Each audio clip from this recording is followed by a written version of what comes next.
तो रिकॉग्निशन तभी से होने लगी थी कि ये बच्चा कुछ असाधारण है। ओशो ने क्लियर कर दिया कि गांधी से मेरी फिलॉसफी कहीं भी मैच नहीं करती। ओशो की छवि एक नास्तिक के रूप में उभर के आई। भारत को छोड़ के अमेरिका जाने का वक्त आया। और भारत में इस प्रकार से सताया जाने लगा, आग लगाई गई, आश्रम के स्थानों में बम फोड़े गए, मतलब क्लियर कर दिया गया कि जिंदा नहीं बचने देंगे। अमेरिकी राजनीति जो कर रही है डेमोक्रेसी के आड़ में छुप के तानाशाही, उसके भी बहुत सी चीजें उजागर की जो पूरी दुनिया में किसी को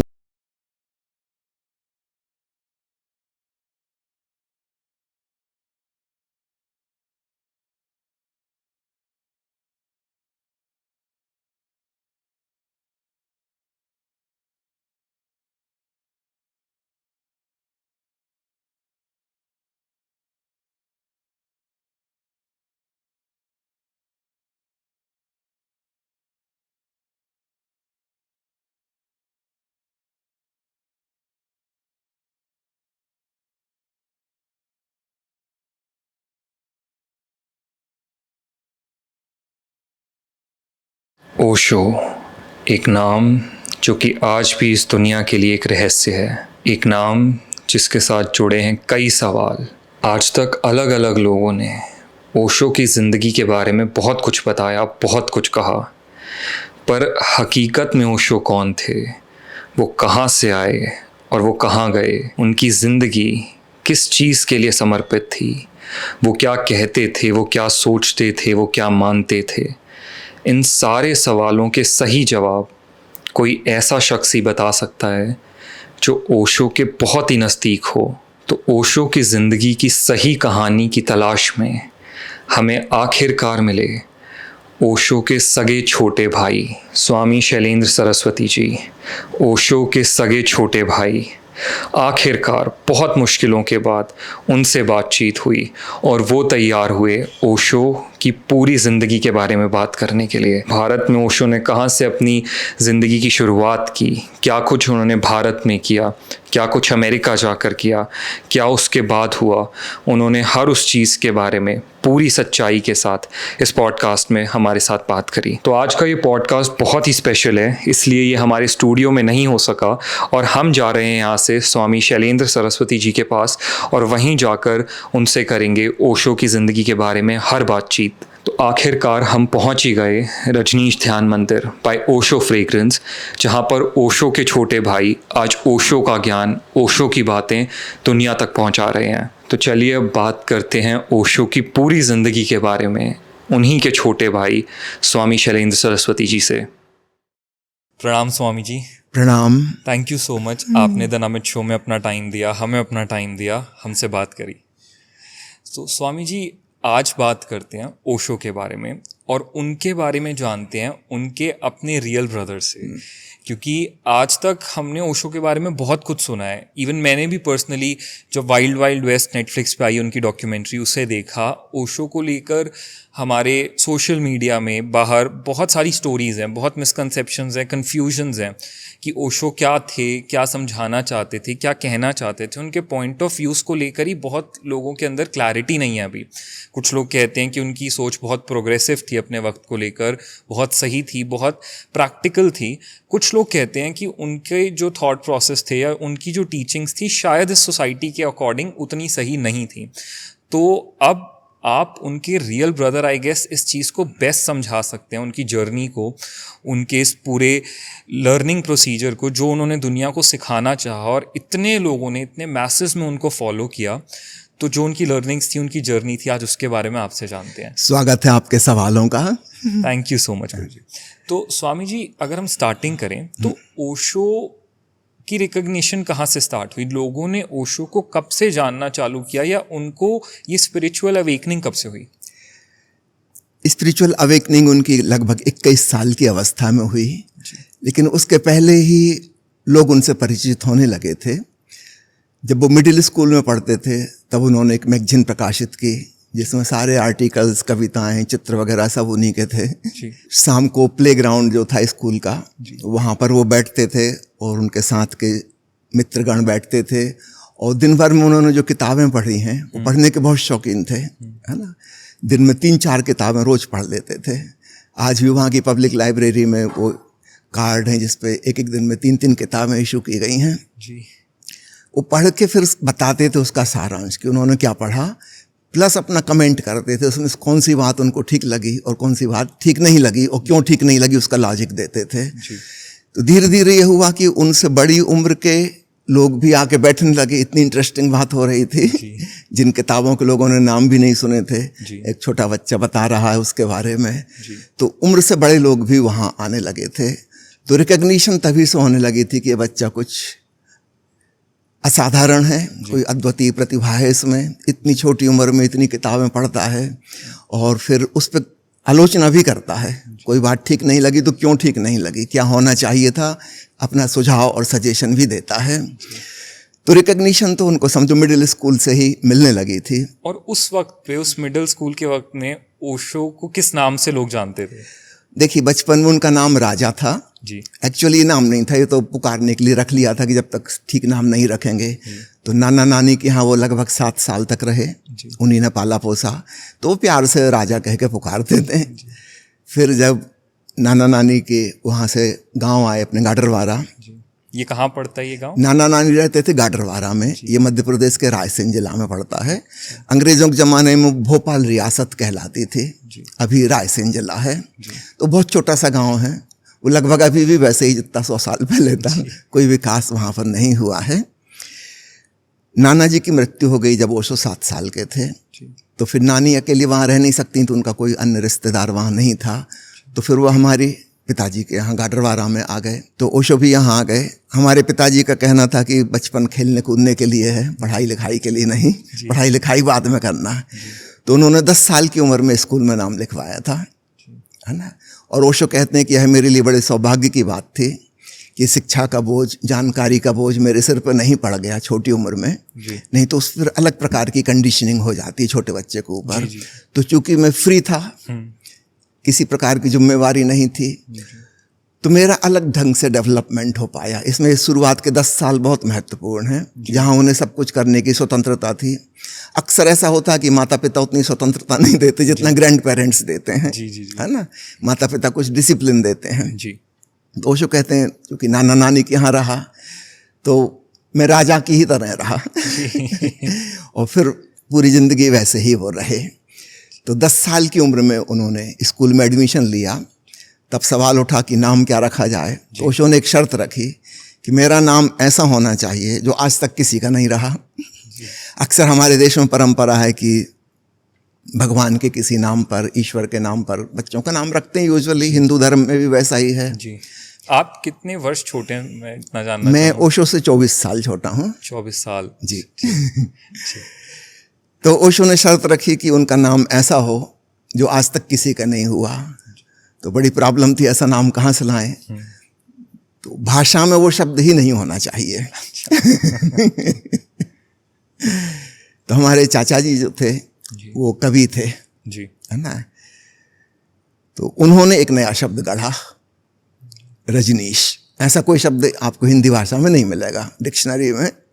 तो इसका भावार्थ उन्होंने रखा रजनी यानी रात, और रजनीश यानी रात का राजा यानी चांद। तो एक भावार्थ उसमें दिया चंद्रमा के लिए, Lord of the full moon, Lord of the night, ऐसा करके। तो ओशो को यह नाम पसंद आया।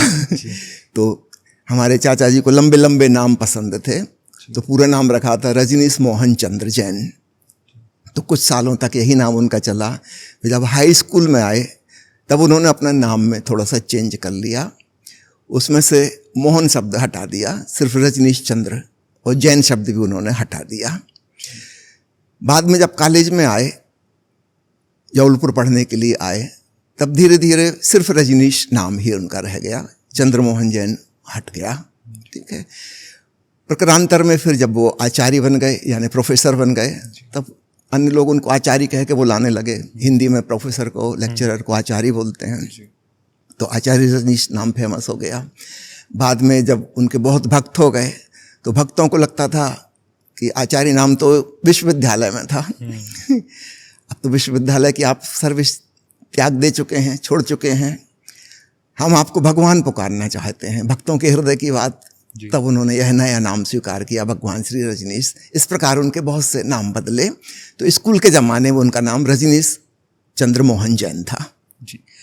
तो जब उन्होंने 21 साल की उम्र के बाद इस स्पिरिचुअलिटी की पूरी जर्नी में आए, लोगों ने उन्हें धीरे धीरे भगवान कहना शुरू किया, तो उस वक्त पे वो इंडिया के किस पार्ट में थे, क्या सिखाया करते थे और उनके फॉलोअर्स कैसे बढ़ने लगे? जबलपुर में उन्होंने ग्रेजुएशन किया और पोस्ट ग्रेजुएशन किया सागर यूनिवर्सिटी में। सागर यूनिवर्सिटी उस समय नई नई बनी थी और उस समय वो मध्य प्रदेश की ही नहीं बल्कि भारत की सबसे बड़ी यूनिवर्सिटी थी। पोस्ट ग्रेजुएशन उन्होंने वहाँ से किया। जब वे कॉलेज में पढ़ते थे उस समय वाद विवाद प्रतियोगिता में उनका नाम बहुत आने लगा। आजकल तो वाद विवाद प्रतियोगिता नहीं होती, दूसरे प्रकार के खेल शुरू हो गए हैं। ओशो के ज़माने में तार्किक रूप से किसी चीज़ को सिद्ध करना, ये बहुत बड़ी कंपटीशन इसमें हुआ करती थी। तो कॉलेज के अंदर इंटर कॉलेज, फिर इंटर यूनिवर्सिटी, तो ओशो उसमें भाग लेते थे और हमेशा वो जीत कर आते थे। हमारे घर में एक अलमारी थी जिसमें केवल ओशो के द्वारा जीते गए मेडल थे। वो चांदी के कप हुआ करते थे, तो हर 2-4 महीने में एक नया कप उसमें आ जाता था। तो फिर इंटर यूनिवर्सिटी वाद विवाद प्रतियोगिता में ओशो जाते थे और जगह जगह जीत कर आते थे। तो उनका नाम प्रसिद्ध होने लगा था कि बहुत ही तार्किक व्यक्ति है, बहुत विद्वान है, जीवन के हर आयाम में कुछ मौलिक सोच विचार रखता है जी। एक नई दृष्टि जो आज तक किसी ने कभी नहीं सोची कि ऐसा भी हो सकता है, ऐसी बात प्रस्तुत करता है। और जो वो कहते हैं अपने वैज्ञानिक चिंतन मनन से तर्क संगत तरीके से उसको सिद्ध करते हैं और दूसरे व्यक्ति जो उसके अगेंस्ट कह रहा है उसकी बात को गलत साबित करते हैं तर्क सहित। कोई विश्वास की, भरोसा की कोई बात नहीं है। वो जो कहते हैं वो बिल्कुल साइंटिफिक एटीट्यूड से कहते हैं। जैसे गणित में 2 और 2 4 होता है, ऐसे ही उनकी सारी बातें होती थी। तो उनकी प्रसिद्धि उस जमाने में खूब हो गई, विशेषकर कॉलेज के ज़माने में। और पोस्ट ग्रेजुएशन करते हुए तो मध्य प्रदेश के बाहर भी उनको लोग बुलाने लगे किसी भी विषय पर तर्क रखने के लिए, अपनी बात प्रस्तुत करने के लिए।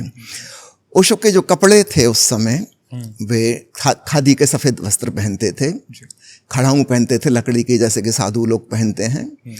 उनके लंबे लंबे घुंघराले बाल थे, तो धोती और कुर्ता पहनते थे।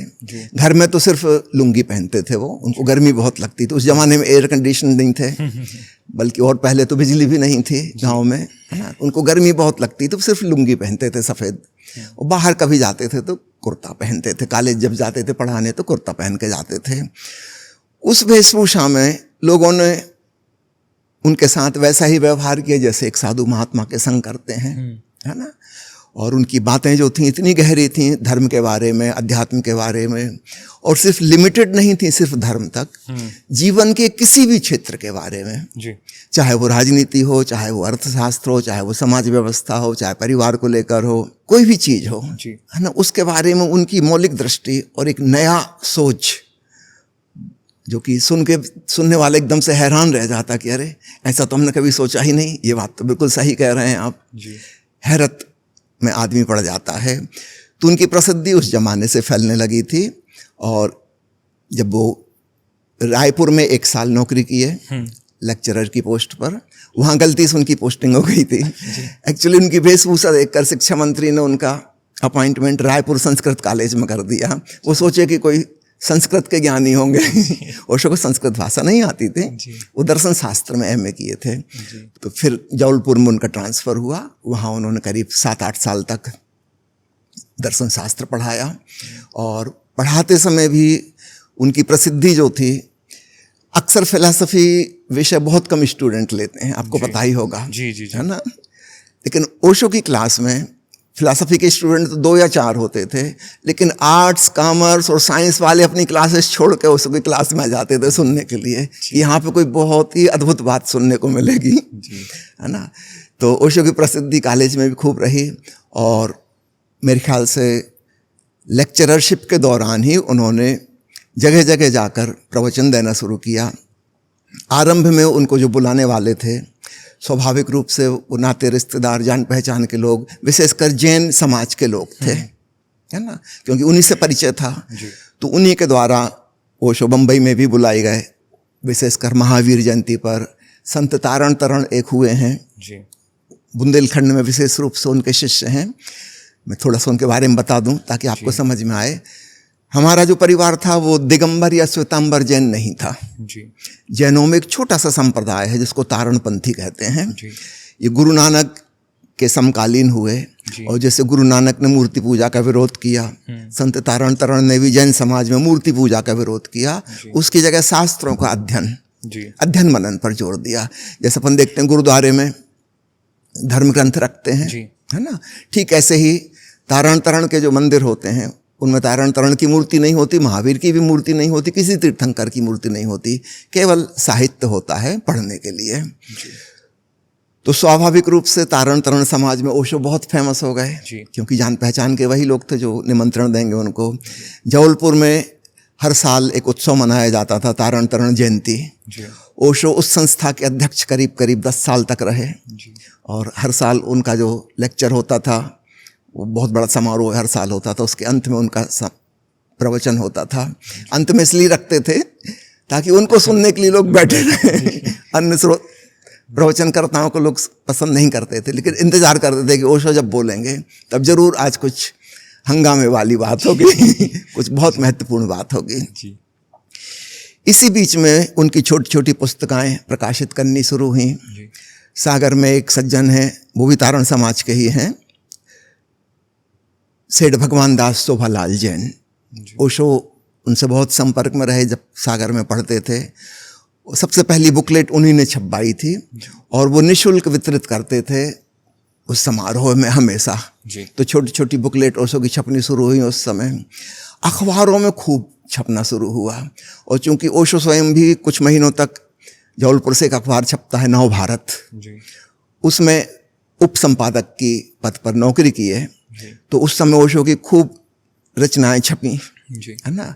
तो उनकी कविताएं, कहानियाँ और कुछ छोटे छोटे उद्धरण, छोटे छोटे लेख खूब छपे नव भारत में। उस समय की कुछ कटिंग अभी भी मौजूद हैं, विशेषकर कुछ बड़ी प्रेरक कहानियाँ। उन सब में आध्यात्मिक पुट है, चाहे वो कहानी हो चाहे कोई अन्य चीज़ हो। हमेशा उसका लक्ष्य जो है कहानी के माध्यम से भी अध्यात्म की किसी सच्चाई को उजागर करना है। तो उस छोटी उम्र में भी हम देख सकते हैं कि ओशो के लेखन और उनकी हिंदी इतनी सुंदर थी जिसका कोई हिसाब नहीं। उनका बोलना ही ऐसा था कि साहित्यिक, उसमें कोई एडिटिंग नहीं करनी पड़ती थी। तो वह उनकी कला निखरती चली गई। धीरे धीरे संत तारण तरण समाज के बाहर के लोग भी उनको बुलाने लगे। विशेष रूप से ओशो चूंकि खादी के श्वेत वस्त्र पहनते थे, गांधीवादियों में वो बहुत प्रसिद्ध हो गए। तो गुजरात से उनका बहुत बुलावा आने लगा वहाँ प्रवचन देने के लिए। स्थिति ये थी कि वो नौकरी तो करते थे विश्वविद्यालय में, लेकिन महीना में 15 दिन तो ट्रेन में कटते थे। 15 दिन तो बाहर ही बाहर रहते थे। तो हिंदी भाषी क्षेत्र जितना भी था, सन 1964 में पहली बार कैंप लगा राजस्थान में। राजस्थान में उनके मानने वाले बहुत हो गए थे। तो करीब करीब नॉर्थ इंडिया पूरा ओशो से प्रभावित हो गया। इस समय फिर ओशो की बड़ी किताबें छपने लगीं। अधिकांश किताबें उनकी हस्तलिखित कहानियों की किताबें थीं। मैं 2-3 नाम लूँ। कुछ पत्रों के संकलन थे। एक किताब है पथ के प्रदीप, एक किताब है क्रांति बीज, एक किताब है मिट्टी के दिए। इनकी हस्तलिखित पांडुलिपियाँ भी मौजूद हैं। आप चाहें तो www.sannyas.wiki वेबसाइट पर ओशो की वो हैंडराइटिंग भी देख सकते हैं। बहुत खूबसूरत उनकी हैंडराइटिंग होती थी। तो उस समय इस प्रकार की किताबें छपनी शुरू हुई। 1969 में महात्मा गांधी की शताब्दी मनाई जा रही थी। उस समय ओशो ने महात्मा गांधी के खिलाफ प्रवचन माला दी और वो उनके जन्म स्थान से शुरू की। तो उसका बड़ा हंगामा हुआ। उस किताब का शीर्षक है भारत गांधी और मेरी चिंता, अस्वीकृति में उठा हाथ। फिर इसके बाद एक और बड़ौदा में प्रवचन माला हुई, उसका नाम है गांधीवाद एक और समीक्षा। और चूंकि ओशो को लोग गांधी से जोड़ रहे थे, उनके मन में कहीं कुछ सिमिलरिटी वो वेशभूषा की वजह से थी। ओशो ने क्लियर कर दिया कि गांधी से मेरी फिलॉसफी कहीं भी मैच नहीं करती, है ना। गांधी से मैं प्रेम करता हूँ, है ना, गांधी का सम्मान करता हूँ। उन्होंने देश के लिए जो किया वह आदरणीय है, किंतु उनकी सोच व्यवहारिक, प्रैक्टिकल और प्रगतिवादी नहीं है, है ना। वो चाहते हैं टेक्नोलॉजी का विकास ना हो, चरखा और तकलीफ आके बात रुक जाए। ये बात उपयोगी नहीं है, कपड़े की फैक्ट्री चाहिए, चरखा से बात नहीं बनेगी। तो सैकड़ों तर्क देके ओशो ने सिद्ध किया कि गांधी की जो सोच है वह अनुकरणीय नहीं है। आदमी बहुत अच्छे हैं, ईमानदार हैं, ऑनेस्ट हैं, वो जो सच समझ रहे हैं वही कह रहे हैं, लेकिन भविष्य के लिए वो जो दे रहे हैं हम उसको आदर्श नहीं बना सकते, नहीं तो हमारा देश पिछड़ जाएगा, है ना। अगर हमें आगे बढ़ना है तो हमें साइंस का, टेक्नोलॉजी का, इंटरनेशनल लैंग्वेज का, सब चीज़ों का सहारा लेना होगा। तो ओशो ने गांधी का भयंकर विरोध किया और इसलिए फिर उनका भयंकर विरोध हुआ। विशेषकर आप अगर पुराने ज़माने के चित्र देखें फोटोग्राफ किताबों में, अधिकांश लोग गांधी टोपी लगाए बैठे हैं, उनको सुन रहे हैं, जो कैंप में आए हुए सब गांधी टोपी लगाए हुए हैं। धीरे धीरे वो भीड़ छट गई। अब जो लोग ओशो को ही प्रेम करते थे वो उनके पास बचे, है ना। जो महावीर को प्रेम करते थे वो खिसक गए, जो ओशो को प्रेम करते थे वो गांधीवादी बचे, है ना। जो गांधी के कारण आ गए थे किसी कंफ्यूजन में, उनको स्पष्ट हो गया कि ओशो की फिलॉसफी और गांधी की फिलॉसफी में कहीं कोई मैच नहीं है, 180 डिग्री एक दूसरे के अपोजिट हैं। तो ओशो का यह सिलसिला हमेशा बरकरार रहा। पहले जो प्रकार के लोग आ गए, जिनकी भीड़ जमा हो गई, उसको फिर फिल्टर करना, ताकि जो सचमुच में उनको समझे हैं, एक डीप अंडरस्टैंडिंग जिनकी पैदा हो गई है, वो उनके पास टिकें, अन्य लोग कृपा करके जाएं। तीसरा वर्ग जो ओशो के पास आया वो समाजवादियों का था। जब ओशो ने गांधी की आलोचना की, भारत में उस समय मुख्य बातें दो ही थीं, या तो पूंजीवादी थे या समाजवादी थे। गांधी के पक्षधर पूंजीवादी थे और दूसरा वर्ग, एक समाजवाद उभर रहा था। और एक समय ऐसा आया था, शायद उस समय आपका जन्म भी नहीं हुआ होगा, है ना, जब रूस और चीन के बाद यही अनुमान था कि भारत तीसरा साम्यवादी बड़ा देश होगा, एक टर्निंग पॉइंट आने वाला था। उस समय ओशो ने एक अद्भुत प्रवचनमाला दी, समाजवाद से सावधान, बिवेयर ऑफ सोशलिज्म।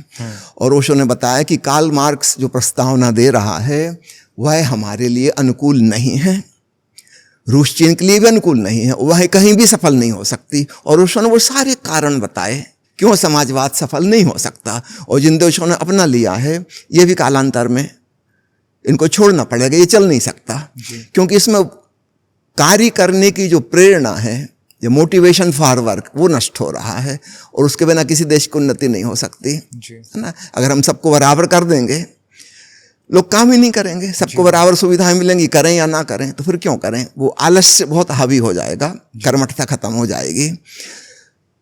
तो पूंजीवाद के पक्ष में ओशो हुए, समाजवाद के उन्होंने खिलाफ बहुत सारी दलीलें दी, कार्ल मार्क्स को उन्होंने गलत साबित किया। आपको यह भी स्मरण दिला दूं, कार्ल मार्क्स की किताब को ओशो हाई स्कूल की उम्र में पूरी पढ़ चुके थे, और ओशो ने एक जगह ये भी कहा है कि वो किताब इतनी बोरिंग है कि मेरे अलावा शायद दुनिया में किसी ने नहीं पढ़ी। जिनको हम मार्क्सवादी कहते हैं ना, उन्होंने भी नहीं पढ़ी होगी, इतनी बड़ी Das Kapital, it is so boring. Osho ने उसके खिलाफ सारे तर्क दिए। आपको यह भी बता दूं कि ओशो की सर्वाधिक बिकने वाली किताबों में से एक हुई है समाजवाद से सावधान। एक समय तो ऐसा था कि हर महीने नया एडिशन आता था, किसी महीने में तो एक महीने में 2 एडिशन छपे। मैं समझता हूँ करोड़ों की गिनती में वह किताब बिकी, और जिसने भी पढ़ा वो कन्विंस हो जाएगा। और मैं समझता हूँ ओशो का एक बहुत बड़ा कंट्रीब्यूशन है, भारत को साम्यवाद के गर्त में गिरने से उन्होंने बचा लिया। चाहे दुनिया इस बात को आज नहीं याद रखेगी, लेकिन उस समय की अगर आप सोचें, मैं आपको बता दूं, जब गांधी जी की हत्या हुई थी, ओशो ने 3 दिन तक खाना नहीं खाया था, 3 दिन तक रोए थे, इतना प्रेम था, इतना लगाव था, है ना। लेकिन इसका ये मतलब नहीं है कि गांधी जी जो कह रहे हैं वो हर बात सही हो, है ना। जैसे कोई वैज्ञानिक होता है, उसने एक बहुत सुंदर खोज की, हम उसकी वह बात तुरंत फॉलो करते हैं, सही है तो सही है, लेकिन इसका ये मतलब नहीं कि उसके व्यक्तित्व की हर चीज सही है। 25 चीजें उसकी गलत हो सकती हैं, है ना, हम उनको तो फॉलो नहीं करते। ठीक ऐसा ही ओशो ने कहा, हमें अपने सारे महापुरुषों पर पुनर्विचार और चिंतन करना चाहिए। और गांधी से चूंकि मैं प्रेम करता हूं, इसीलिए उन पर पुनर्विचार के लिए आप सबको आमंत्रित कर रहा हूं, ना, हम उन पर चिंतन करें। देखें क्या उनमें से अनुकरणीय है और क्या नहीं है। तो उन्होंने बहुत ही प्रेम पूर्वक, आदर पूर्वक, सम्मान पूर्वक आलोचना की है। इस बात का ख्याल रखिएगा, है ना, जिसके लिए 3 दिन आंसू बहाते रहे और रोए हैं, 3 रात सोए नहीं थे, है ना। इस समय एक ऐसा माहौल बना, ओशो की छवि एक नास्तिक के रूप में उभर के आई कि ओशो बहुत क्रांतिकारी हैं, आग्नेय हैं, उनकी बातों में आग है, वे जो कह रहे हैं बिल्कुल 100% तर्क रूप से संगत है, सही है। जो भी उनकी बात सुनेगा वो हिप्नोटाइज्ड हो जाएगा, मानना ही पड़ेगा, कोई उपाय नहीं मानने का। अब वो छवि को भी ओशो को तोड़ना था, जैसा उन्होंने तारणपंथियों को, जैनों को छोड़ा, गांधीवादियों को छोड़ा, समाजवादियों को छोड़ा। 1970 में ओशो ने संन्यास दीक्षा देना शुरू किया और उनके नाम के संग भगवान जुड़ गया। तो जितने नास्तिक विचारधारा वाले लोग उनके पास आ गए थे, अब धीरे धीरे उनकी छटनी शुरू हुई, है ना। उनको लगा ये तो बात ही बदल गई, हम जो सोच के आए थे ये तो आदमी वो नहीं है, है ना। वो तो सोच के आए थे कि ये ईश्वर को नहीं मानते, धर्मों को इनकार करते हैं, शास्त्रों को इनकार करते हैं। लगा ये तो खुद ही धार्मिकता सिखा रहे हैं, ये तो खुद ही गुरु बन गए, भगवान बन गए, उनके शिष्य हो गए लोग, सन्यास की माला पहन के आसपास उनके कीर्तन कर रहे हैं, भजन गा रहे हैं। ये एक तरकीब थी नास्तिकों को दूर हटाने की। अब जो लोग आए ये सच्चे साधक हैं, है ना, इनके कोई अपने पूर्वाग्रह नहीं है, अपने कोई अंधविश्वास नहीं है, उन सब प्रक्रियाओं से जो गुजर चुके, जिनका दिमाग काफ़ी पेनिट्रेटिंग विजडम जिसमें आ गई है, जो ओशो की बातों को समझ सकते हैं, वही उनके पास टिके। तो इस प्रकार बार बार ओशो का नाम परिवर्तन हुआ, उनकी फेम दूर दूर तक जाने लगी। जब वे बम्बई में आके रहने लगे 1970 से, उस समय उनकी फेम और बहुत तेजी से बढ़ी। उस समय के प्रसिद्ध फिल्मी कलाकार, music directors, film directors, actors, इन सब लोगों का आना ओशो के पास हुआ। जब तक जबलपुर में रहते थे इन लोगों से संपर्क नहीं था, है ना। बम्बई में आने पर तो फिल्मी हस्तियों का जोड़ खूब बना और उनकी चूंकि सेलिब्रिटीज उनके साथ जुड़ गए तो उनका नाम भी खूब तेजी से फैला। आपको बताऊं, एक बार कल्याण जी आनंद जी, महेंद्र कपूर और उस समय के और अन्य कलाकार पूरा एक ऑर्केस्ट्रा लेकर हमारे गांव घाटरवार आए हुए थे संगीत का एक प्रोग्राम देने के लिए। तो बहुत फेमस हुआ था वो प्रोग्राम, करीब करीब 1 लाख लोग दूर दूर गांव से सुनने आए थे। ओशो भी मंच पे बैठे थे थोड़ी देर तक। और संयोग की बात, उसी समय हिप्पीज़म आया था, हाँ जी, है ना। तो अमेरिका से और यूरोप के कुछ देशों से युवा युवतियां भारत की ओर, नेपाल की ओर आ रहे थे। काठमांडू और गोवा में और बम्बई में धीरे धीरे भीड़ लग रही थी, है ना। इन लोगों की उत्सुकता थी कुछ नया खोजने में, है ना। अमीरी वो देख चुके थे, ये सब अमीरों के बच्चे थे, है ना, जो धन पैसे से उब चुके हैं, सुख सुविधा से उब चुके हैं। वो कष्ट भोगने के लिए यहाँ ट्रक में सवारी मांगते थे, लिफ्ट मांगते थे और यहाँ वहाँ यात्रा करते थे, बिना धन पैसे के रहते थे, गरीबी में फक्कड़ भीख मांग के जीते थे वो। धीरे धीरे वो लोग ओशो में उत्सुक हुए। उस समय ओशो ने अंग्रेजी बोलना शुरू किया, क्योंकि इसके पहले तक तो कोई ज़रूरत थी नहीं अंग्रेजी में बोलने की। जब ओशो अंग्रेजी में बोलने लगे तो हिप्पियों की खूब भीड़ जमा होने लगी। वो भी संन्यास लेने लगे, है ना। और चूंकि वो धन संपत्ति से उससे उबे हुए थे, ज्ञान और सबसे उबे हुए थे, अपने कॉलेज और यूनिवर्सिटी छोड़ के आए थे, अपनी नौकरी धंधा छोड़ के आए थे, उन्हें कुछ प्यास थी कुछ नया खोजने की। तो ओशो के पास उनकी वह प्यास मिटी और हजारों की गिनती में अब यहाँ से एक सिलसिला शुरू हुआ। ओशो की हिंदी की किताबें भी ट्रांसलेट होने लगी अंग्रेजी में। 1970 तक ओशो की 2-3 पत्रिकाएं भी छपने लगी थीं। एक जबलपुर से छपती थी जिसका नाम था युगक्रांत, ये शार्ट फॉर्म था युवक क्रांति दल, युगक्रांत पत्रिका। एक पत्रिका बम्बई से छपती थी, ज्योति शिखा उसका नाम था। एक पत्रिका दिल्ली से छपती थी या हरियाणा से कहीं से, आनंदिनी उसका नाम था। एक पत्रिका पटना से छपती थी। तो ओशो का खूब पब्लिकेशन हो गया था, 100 से ज़्यादा किताबें छप चुकी थी। अंग्रेजी ट्रांसलेशन भी कुछ प्रकाशकों ने प्रकाशित किए थे, लेकिन बाहर बात नहीं जा पाई थी। जब ये विदेशी लोग मुंबई में आने लगे, ओशो से जुड़ने लगे, तब एक नया दौर शुरू हुआ। उन लोगों ने अंग्रेजी के प्रवचनों का संग्रह इकट्ठा किया और इंग्लैंड के पब्लिशर, अमेरिका के पब्लिशर वो किताबें छापने तैयार हुए, क्योंकि ओशो की बात इतनी रोमांचक थी, इतनी आकर्षक थी कि स्वाभाविक रूप से कोई भी प्रकाशक छापना चाहेगा। इसके बाद इटालियन भाषा में, जर्मनी भाषा में वहाँ के पत्रकार आने लगे, ओशो का इंटरव्यू लेने लगे। उस जमाने में हिंदी में 2 खास गजट्स प्रकाशित होते थे, एक था करंट और एक था ब्लिट्स जी। उस समय के। धर्मयुग एक पत्रिका थी जो बहुत फेमस थी।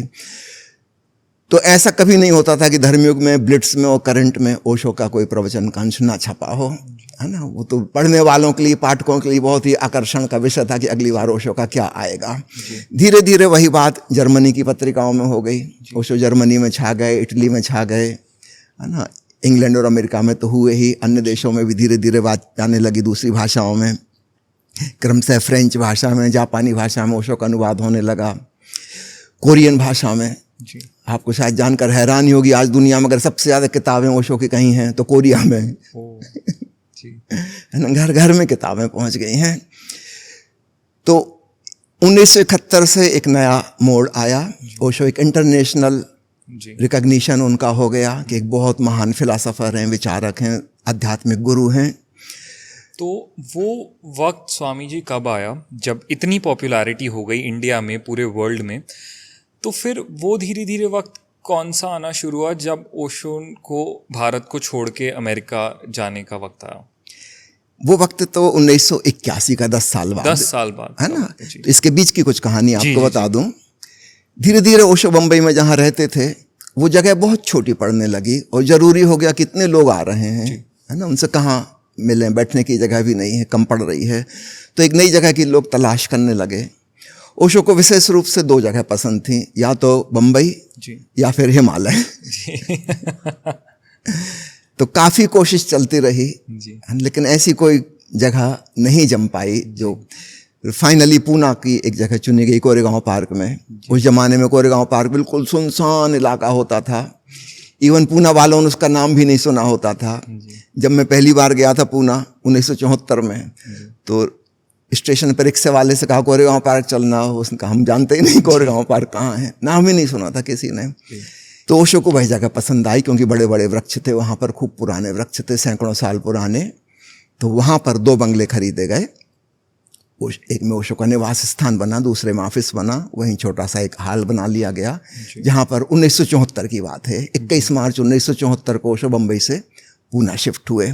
इसके बाद 7 साल तक ओशो निरंतर प्रवचन करते रहे, 1 महीना हिंदी में, 1 महीना अंग्रेजी में। और इस बीच में उन्होंने अध्यात्म के जितने भी शास्त्र हैं, भारत के, चीन के, जापान के, यूरोप के जितने भी धर्मशास्त्र हैं, उन सब की उन्होंने अद्भुत व्याख्या की।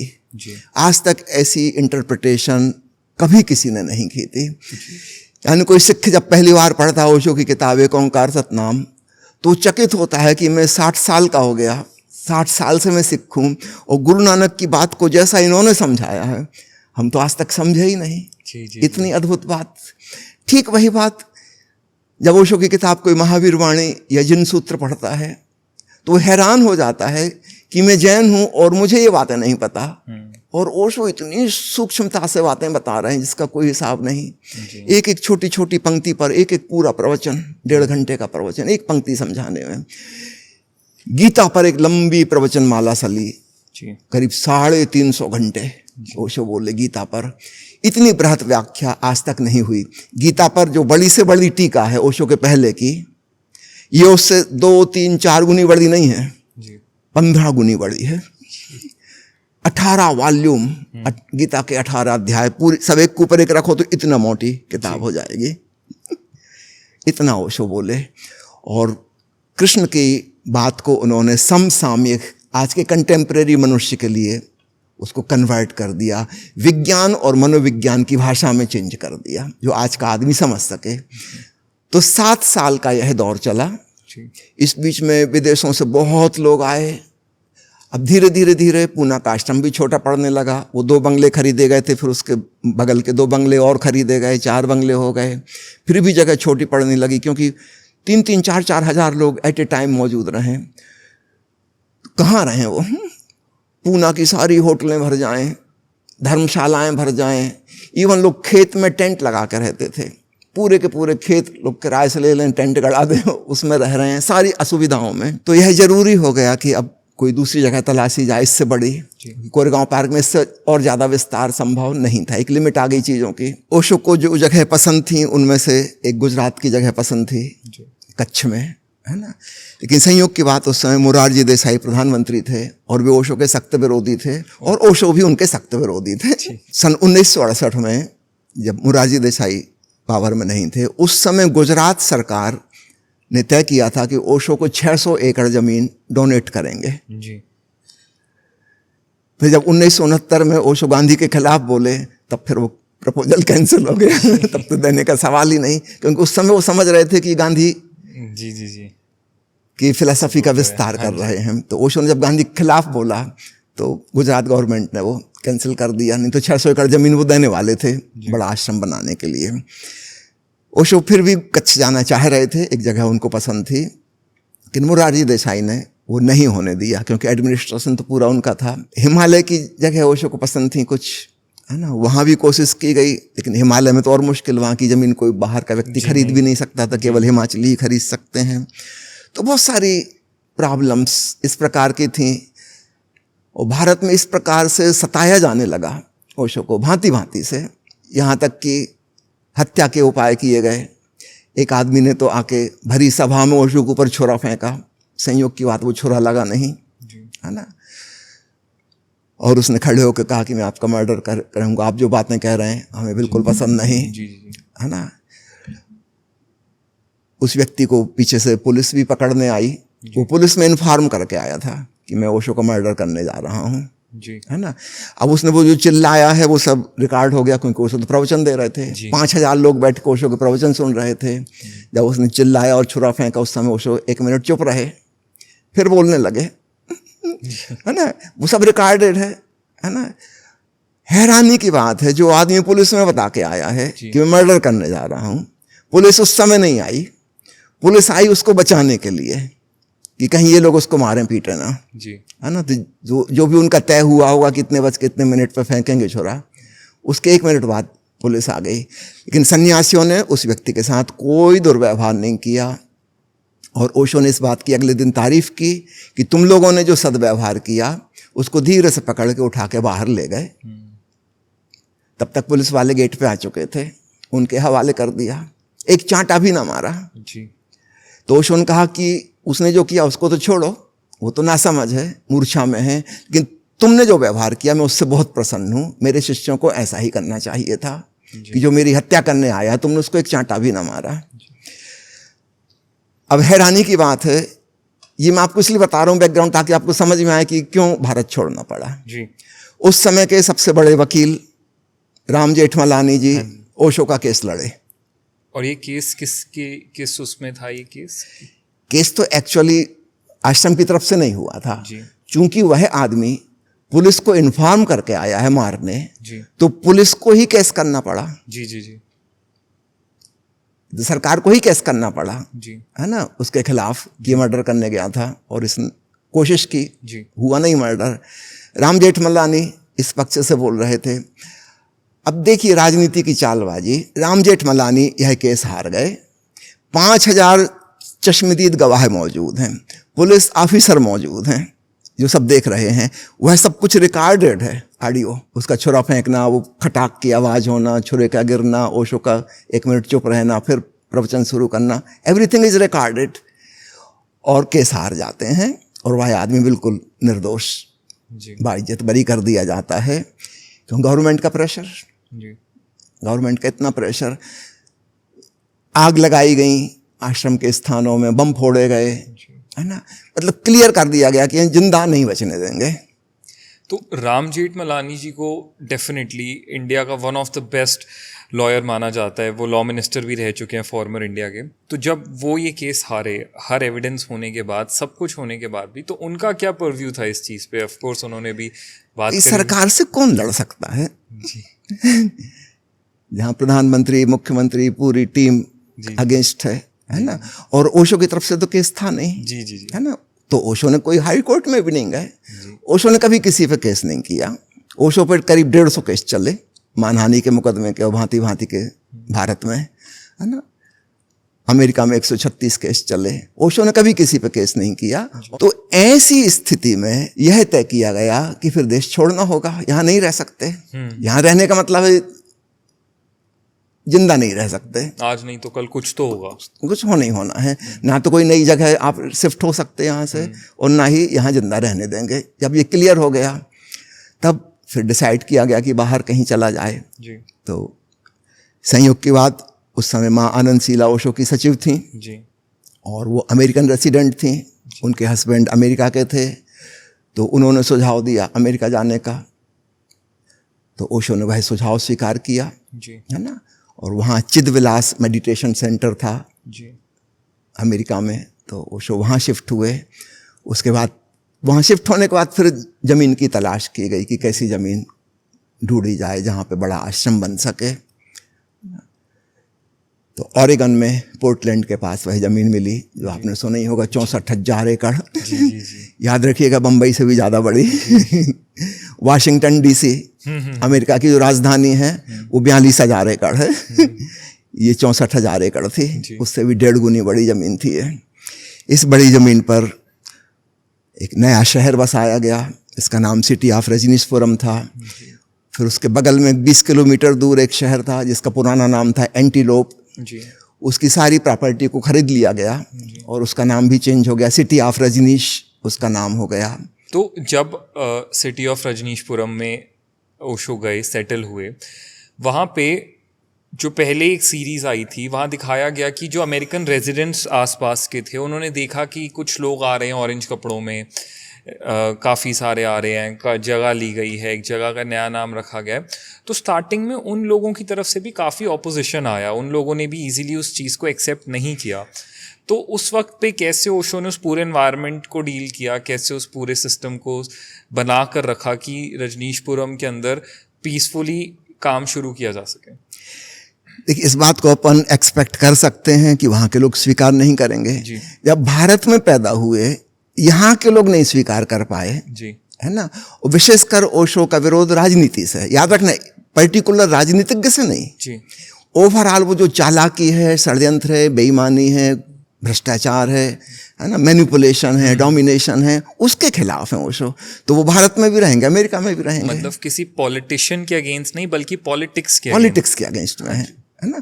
आप ऐसा समझें कि स्पिरिचुअलिटी और पॉलिटिक्स दो एक दूसरे से जस्ट अपोजिट बातें हैं। स्पिरिचुअलिटी है इनवर्ड जर्नी, हम अपने भीतर डूबें, स्वयं का रूपांतरण करें, और पॉलिटिक्स है एक्सट्रोवर्ट, हम दूसरों को बदलें, उनको डोमिनेट करें, उनको मैनिपुलेट करें, उन पर शोषण करें, उन पर कब्जा जमाएं। और सन्यासी जो है वो अपने भीतर अंतरात्मा में जाता है और स्वयं का स्वामी बनता है। हम सन्यासी को स्वामी कहते हैं। वो किस चीज़ का स्वामी? वो अपना स्वामी है, अपने मन का मालिक बना वो।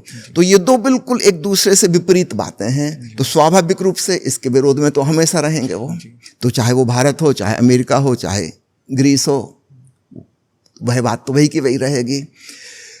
अब समझिए, जब भारत में हिंदू, जैन, सिख, ईसाई रहते हैं, यहाँ के लोग उनको बर्दाश्त ना कर पाए, तो जहाँ कट्टरपंथी ईसाई रहते हैं वो क्यों बर्दाश्त करेंगे? और विशेषकर वो भगवा रंग के कपड़े, माला, लंबे लंबे बाल, दाढ़ी मूछ, और संस्कृत वाले नाम सबके, हिंदी वाले नाम सबके, जहाँ वो लोग सुनेंगे वो तो पगला जाएंगे कि ये क्या हो रहा है। हमारी ज़मीन पर आकर बाहर का एक आदमी, याद रखना इंडियंस को वो सेकंड ग्रेड सिटीजन में गिनते हैं, है ना, अपने बराबर नहीं मानता। सफ़ेद चमड़ी वाला आदमी कभी भी काले रंग वाले आदमी को तो इंसान समझते ही नहीं है। तो मजबूरी है, डेमोक्रेसी में कुछ कर नहीं सकते, इसलिए जीवित रखना पड़ता है, अन्यथा वो तो इंसान का दर्जा ही नहीं देते, सेकंड ग्रेड सिटीजन में काउंट करते हैं। आज तक केवल गोरे लोगों ने गरीब देशों में जाके वहाँ के आदिवासियों को, गरीबों को, दलितों को ईसाई बनाया था, उनको लोभ और प्रलोभन देके।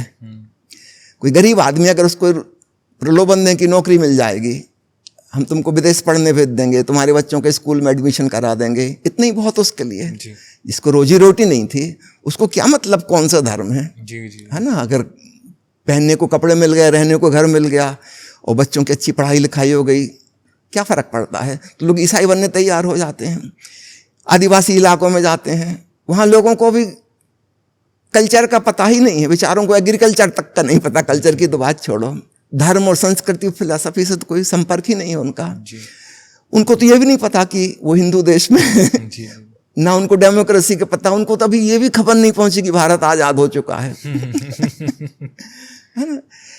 वहां जाके लोगों को कन्वर्ट करना बहुत आसान, उनको थोड़ा सा प्रलोभन दे दिया, स्कूल खोल दिया, अस्पताल खोल दी, उनके लिए बहुत बड़ी बात हो गई।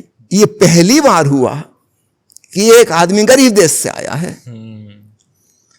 और वो आके यहाँ के प्रतिभाशाली लोगों को, टैलेंटेड लोगों को, सेलिब्रिटीज को आकर्षित कर रहा है। गरीब आदमियों को नहीं, आदिवासियों को नहीं, और कोई लोभ और प्रलोभन नहीं दे रहा है किसी भांति का।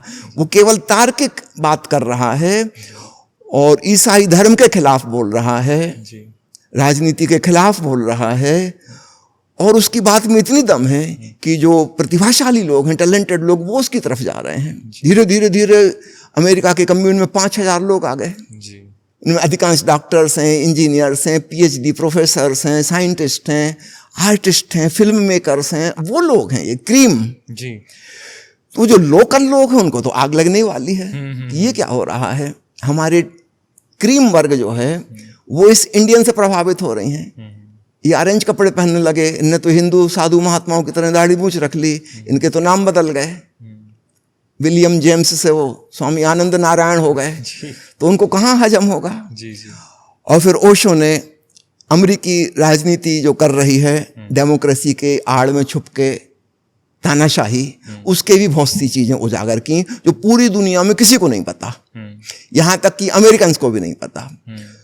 ओशो 3.5 साल तक तो मौन में रहे वहाँ पर, और उसके बाद जब उन्होंने प्रवचन देना शुरू किया, प्रतिदिन इंटरनेशनल प्रेस कॉन्फ्रेंस, प्रतिदिन। किसी किसी दिन तो ऐसा होता था रजनीशपुरम के एयरपोर्ट पर 20 हवाई जहाज, 50 हेलीकॉप्टर खड़े हैं, 70 लोग आए हैं दुनिया के अलग अलग कोनों से इंटरव्यू लेने, और ओशो की बात तुरंत ब्रॉडकास्ट हो रही। अब वो अमेरिका तक भी सीमित नहीं रही, पूरी दुनिया में, सब महाद्वीपों में जा रही, जहां भी अंग्रेजी भाषा बोली जा सकती है वहां सब जगह फैल गई। और ओशो ने वहाँ के पॉलिटिशियंस के भेद उजागर करना शुरू किए। ओशो ने बताया कि यहाँ के जो मूल निवासी थे, कोलंबस ने जब अमेरिका खोजा था वो तो समझा था कि इंडिया है, तो वहाँ के लोगों को इंडियन कहा था।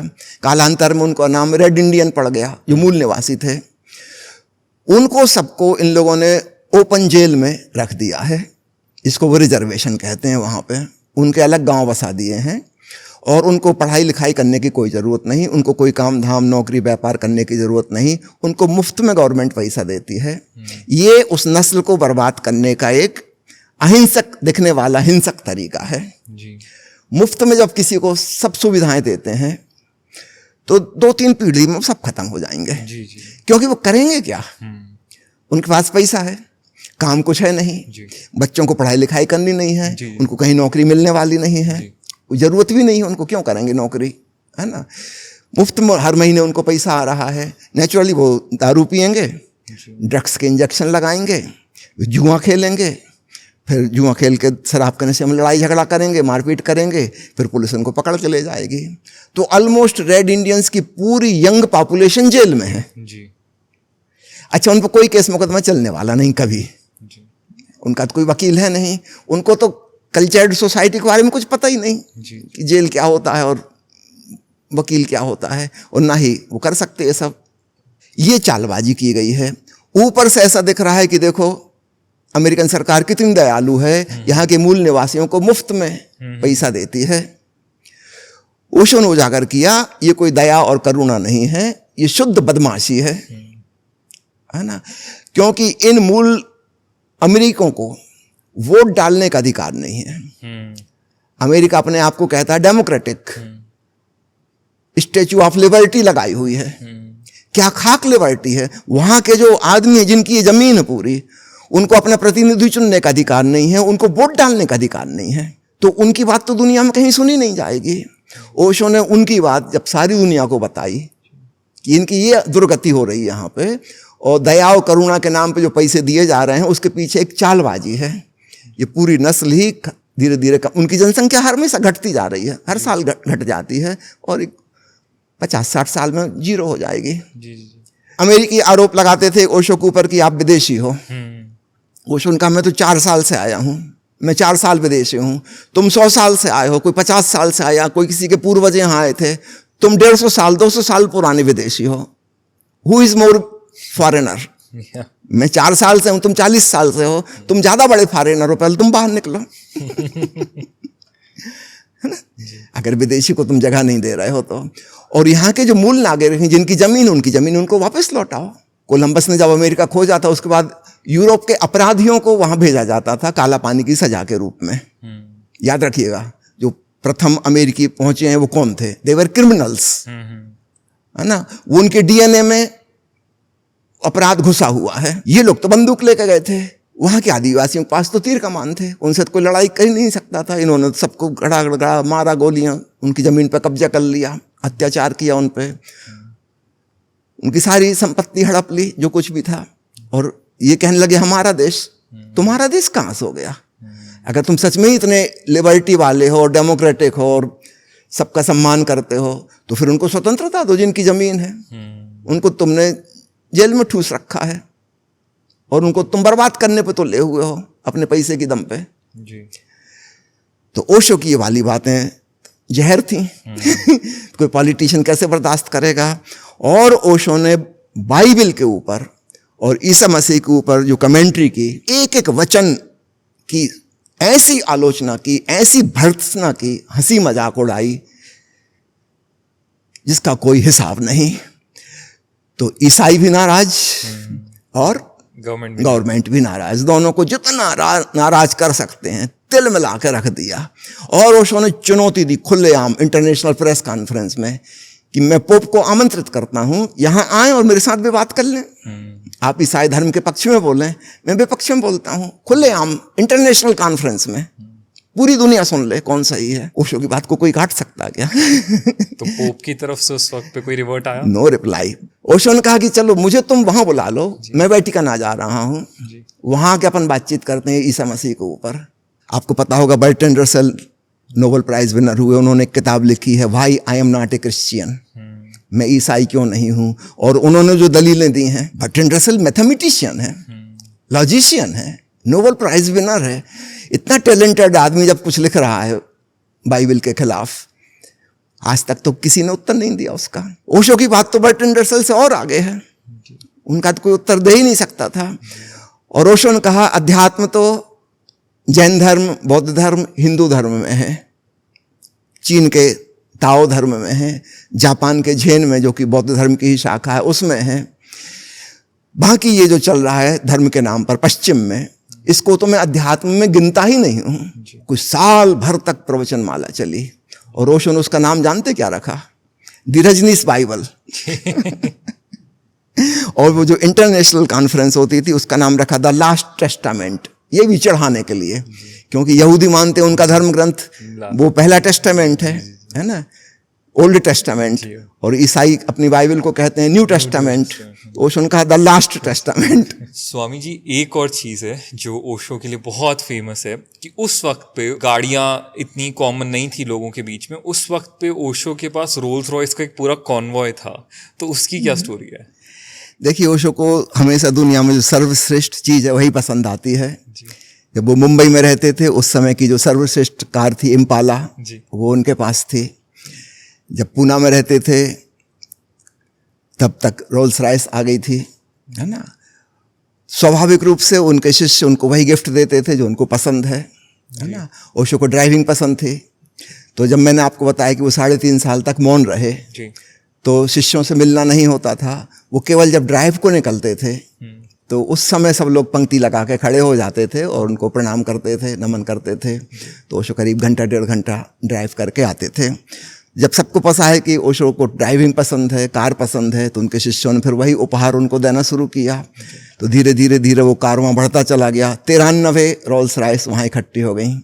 यहाँ तक कि रोल्स रॉयस कंपनी का मालिक देखने आया, ये बात क्या है, 93 रोल्स रॉयस तो मालिक के पास भी नहीं है।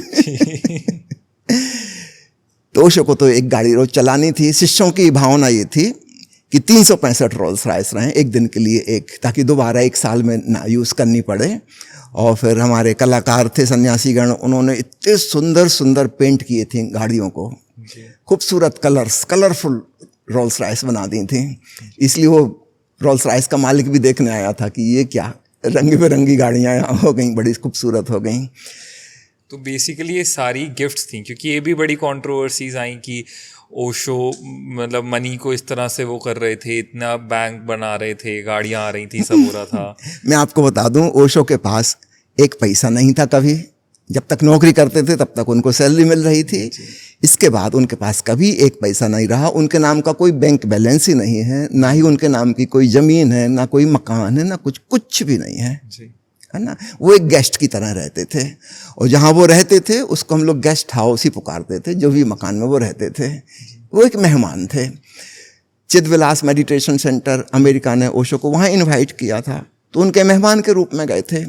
ओशो का तो वहाँ कुछ नहीं था, है ना, उनका कभी कुछ नहीं रहा, वो किसी चीज़ के ओनर नहीं रहे। मैंने आपसे कहा ना, सन्यासी को हम स्वामी कहते हैं, तो बाहर तो उसका कोई पोजेशन नहीं होता, उसका स्वामित्व अपनी चेतना पर है, वो अपने मालिक हैं। बाहर की चीज़ों की मालकियत में उन्हें रस नहीं रह जाता। स्वामी जी, अब एक सबसे ज़्यादा कंट्रोवर्शियल चीज़ जो ओशो के साथ लिंक करी जाती है, उनके व्यूज़, उनका ओपिनियन, उनकी बातें सेक्सुअलिटी को लेकर। सेक्स आज भी हमारी सोसाइटी में एक बहुत बड़ा टैबू है, कोई इस वर्ड को भी ओपनली बोलना पसंद नहीं करता, इसके बारे में डिस्कस करना तो बहुत दूर की बात। उस वक्त पे बैक इन 1900s ओशो जितना ओपनली इस चीज़ के बारे में बात करते थे, सेक्सुअलिटी को लेकर, सेक्स को लेकर वो जितना ओपन थे, लोगों को वो चीज़ भी सही नहीं लगी। कुछ अमेरिकन जर्नलिस्ट ने जब एक रजनीशपुरम का टूर किया, वो गए रजनीशपुरम के अंदर, तो उन्होंने बहुत सारी ऐसी चीज़ें वहाँ पर खुद भी देखी, जिसको लेकर बाद में उनके आर्टिकल्स भी आए, और इसके लिए भी कहीं ना कहीं ओशो को गलत कहा गया, बट स्टिल वो अपनी उन्हीं बातों पे स्टिक्ड रहे। तो ये उस वक्त पे क्या था, मतलब आप इसको कैसे देखते हैं कि उनका ये जो व्यू था सेक्सुअलिटी को लेकर, जिसको लोग इतना सही नहीं मानते, लेकिन उनके हिसाब से ठीक था? देखिए, ओशो स्वतंत्रता का और प्रेम का सम्मान करते हैं, है ना। इसको दूसरे ढंग से थोड़ा देखिएगा। ओशो की जो प्रसिद्ध किताब है संभोग से समाधि की ओर, उसका जब पहला प्रवचन हुआ था, वह प्रेम के ऊपर था, सेक्स के ऊपर नहीं था। उस समय ओशो जबलपुर में रहते थे, वो बम्बई में जब वो प्रवचन दे के आए प्रेम के ऊपर, है ना, जब वो 1 महीने बाद लौट के गए तो पता चला उनकी खूब बदनामी हो गई, अखबारों में, पत्रिकाओं में, सब लोगों ने उसको सेक्स के ऊपर प्रवचन बताया। जब ओशो ने कहा इतनी गलतफहमियां फैल गई हैं, तो अब अच्छा है इस विषय पे फिर विस्तार से बात ही हो जाए सेक्स के ऊपर। तो पहला प्रवचन तो प्रेम के ऊपर था, फिर 4 प्रवचन जो हुए हैं वो उन गलतफहमियों को मिटाने के लिए ओशो ने कहे सेक्स के बारे में, और उन्होंने बताया कि सेक्स का उपयोग मेडिटेशन के लिए, साधना के लिए किया जा सकता है। भगवान शिव हुए हैं लगभग 7,500 या 10,000 साल पहले, और देवी पार्वती को उन्होंने जो ध्यान की विधियां दी हैं, उस ग्रंथ का नाम है विज्ञान भैरव तंत्र। उस में 3 विधियां सेक्स से संबंधित हैं। अन्य विधियां हैं, सांस के बारे में है, भोजन के बारे में है, उठने बैठने के बारे में है, 112 विधियां हैं टोटल। नाथ श्रवण के बारे में है, भीतर प्रकाश दर्शन के बारे में है, 112 विधियां। 3 विधियां सेक्स के बारे में है कि सेक्सुअल एक्ट को भी होश के साथ, दृष्टा भाव और साक्षी भाव साथ के जस्ट एज ए विटनेस किया जाए, तो उसमें भी ध्यानस्थ हो सकते हैं, समाधिस्थ हो सकते हैं। ये भगवान शिव की खोज है, ये ओशो का मौलिक कंट्रीब्यूशन नहीं है, प्लीज रिमेंबर, है ना। और चूंकि विज्ञान भैरव तंत्र में उसका उल्लेख है, और तंत्र की परंपरा हमारे देश में सदियों से रही है।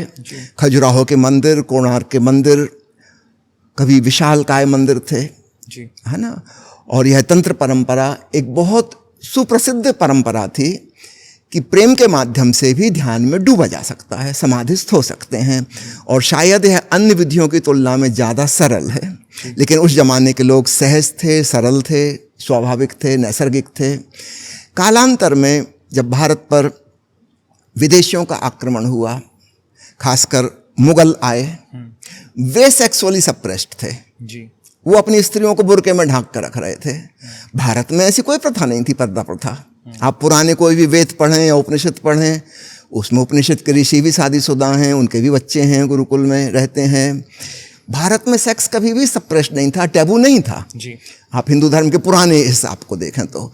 हाँ, लेकिन कालांतर में हो गया, विशेषकर मुगलों के आक्रमण के बाद ये जो अरब कंट्रीज से लोग आए ये सेक्सुअली सप्रेस्ड थे, और यहाँ उन्होंने जब स्त्रियों को देखा खुले आए तो उन्होंने फिर हमला शुरू कर। उनके हाथ में ताकत थी, उनके हाथ में तलवार थी, उनका शासक था, उनका राजा था। फिर यहाँ के लोगों को अपनी बेटी बहुओं को बचाने के लिए उनको पर्दा प्रथा में लाना पड़ा। ये भारत की मूल परंपरा नहीं है जी। अपनी स्त्रियों को छुपाने के लिए, बचाने के लिए। तो धीरे धीरे धीरे भारत में सेक्स सप्रेशन आया, और ध्यान की विधियों में जब छोटी छोटी चीज को ध्यान की विधि बना लिया गया कि स्नान कैसे करो कि ज़्यादा होशपूर्ण हो जाओ, कि स्वाद कैसे लो कि होशपूर्ण हो जाओ, कि सांस कैसे लो कि वह ध्यान की प्रक्रिया बन जाए, देखो कैसे, सुनो कैसे, सुगंध कैसे लो।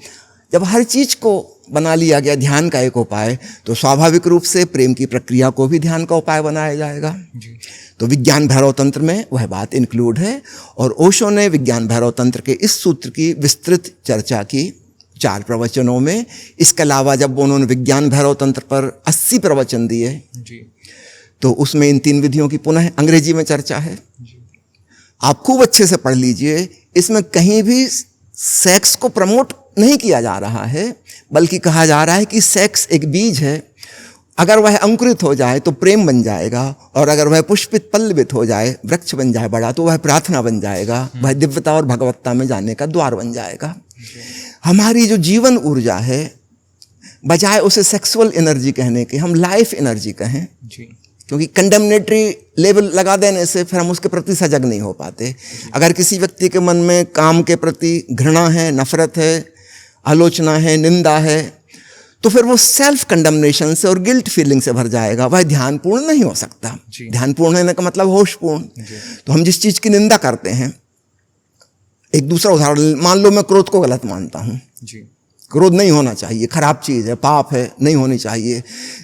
जब मेरे भीतर क्रोध उठेगा, मैं उसको होशपूर्वक नहीं देख पाऊंगा, क्योंकि मैं ऑलरेडी एक धारणा बना के बैठा हूं, यह गलत है, नहीं होना चाहिए मेरे भीतर क्रोध, ये अच्छे आदमी का लक्षण नहीं है। तब क्या होगा, मेरा वह क्रोध अचेतन मन में, सबकॉन्शियस माइंड में छिप जाएगा जी। मेरे सामने वो प्रकट नहीं होगा, वो छिपा रहेगा, सप्रेस्ड एनर्जी हो जाएगी, और मौका देखकर कभी भी ये क्रोध फिर भड़क जाएगा, विस्फोट हो जाएगा, क्योंकि मैं उसके प्रति होशपूर्ण नहीं हो पा रहा हूं, क्योंकि मैं निंदा के भाव से भरा हूं, मैं उसको देख नहीं सकता। तो किसी भी चीज का ऑब्जर्वेशन करने के लिए, मेडिटेशन करने के लिए, उसके प्रति पूर्वाग्रह से मुक्त होना होगा। No condemnation, no appreciation, just be a witness, a watcher, निष्पक्ष होकर देखो। अगर मैं अपने भीतर के क्रोध को, जब मैं भड़क गया हूं, उस समय अचानक मैं रुक जाऊं और देखूं, तो एक अद्भुत दर्शन होता है कि मेरे भीतर की वो उत्तेजना वाली स्थिति क्या है। अपने भीतर एक नरक, हम कहते हैं ना क्रोध में जलना भुनना, वास्तव में अग्नि जल रही है भीतर गुस्सा की। एक बार मैंने अपने आप को देख लिया वैसा जलते भुनते, फिर दोबारा उस अग्नि में हाथ नहीं रखूंगा। मुझे पता है कि आग में हाथ जलता है, क्या मैं दोबारा आग में हाथ डालूंगा? है ना, कभी नहीं डालूंगा, है ना। ठीक ऐसे ही जब कोई व्यक्ति अपने भीतर की काम वासना की ऊर्जा को देख लेता है, होशपूर्वक पूरे होशो हवास में ऑब्जर्व करता है, उसकी ऊर्जा ट्रांसफॉर्म हो जाती है, वह प्रेम बन जाती है। काम वासना में उसका रस कम हो जाएगा, वो ज़्यादा हृदयपूर्ण हो जाएगा, सॉफ्ट इमोशन वाला हो जाएगा, ज़्यादा प्रेमपूर्ण करुणावान हो जाएगा, और भी आगे जाए ऊर्जा विकसित होती है, सहस्त्रार पर पहुंचती है, तब समाधि फलित होती है। तो हमारे अगर 3 केंद्र मुख्य समझ लें, एक नीचे का केंद्र है काम केंद्र, एक मध्य में हृदय प्रेम का केंद्र, और एक ऊपर है ध्यान की परम अवस्था समाधि का केंद्र। तो ऊर्जा वही है जो नीचे से ऊपर जाएगी, ऊर्ध्वगमन करेगी, वही सहस्त्रदल कमल में खिल जाएगी और समाधि बन जाएगी।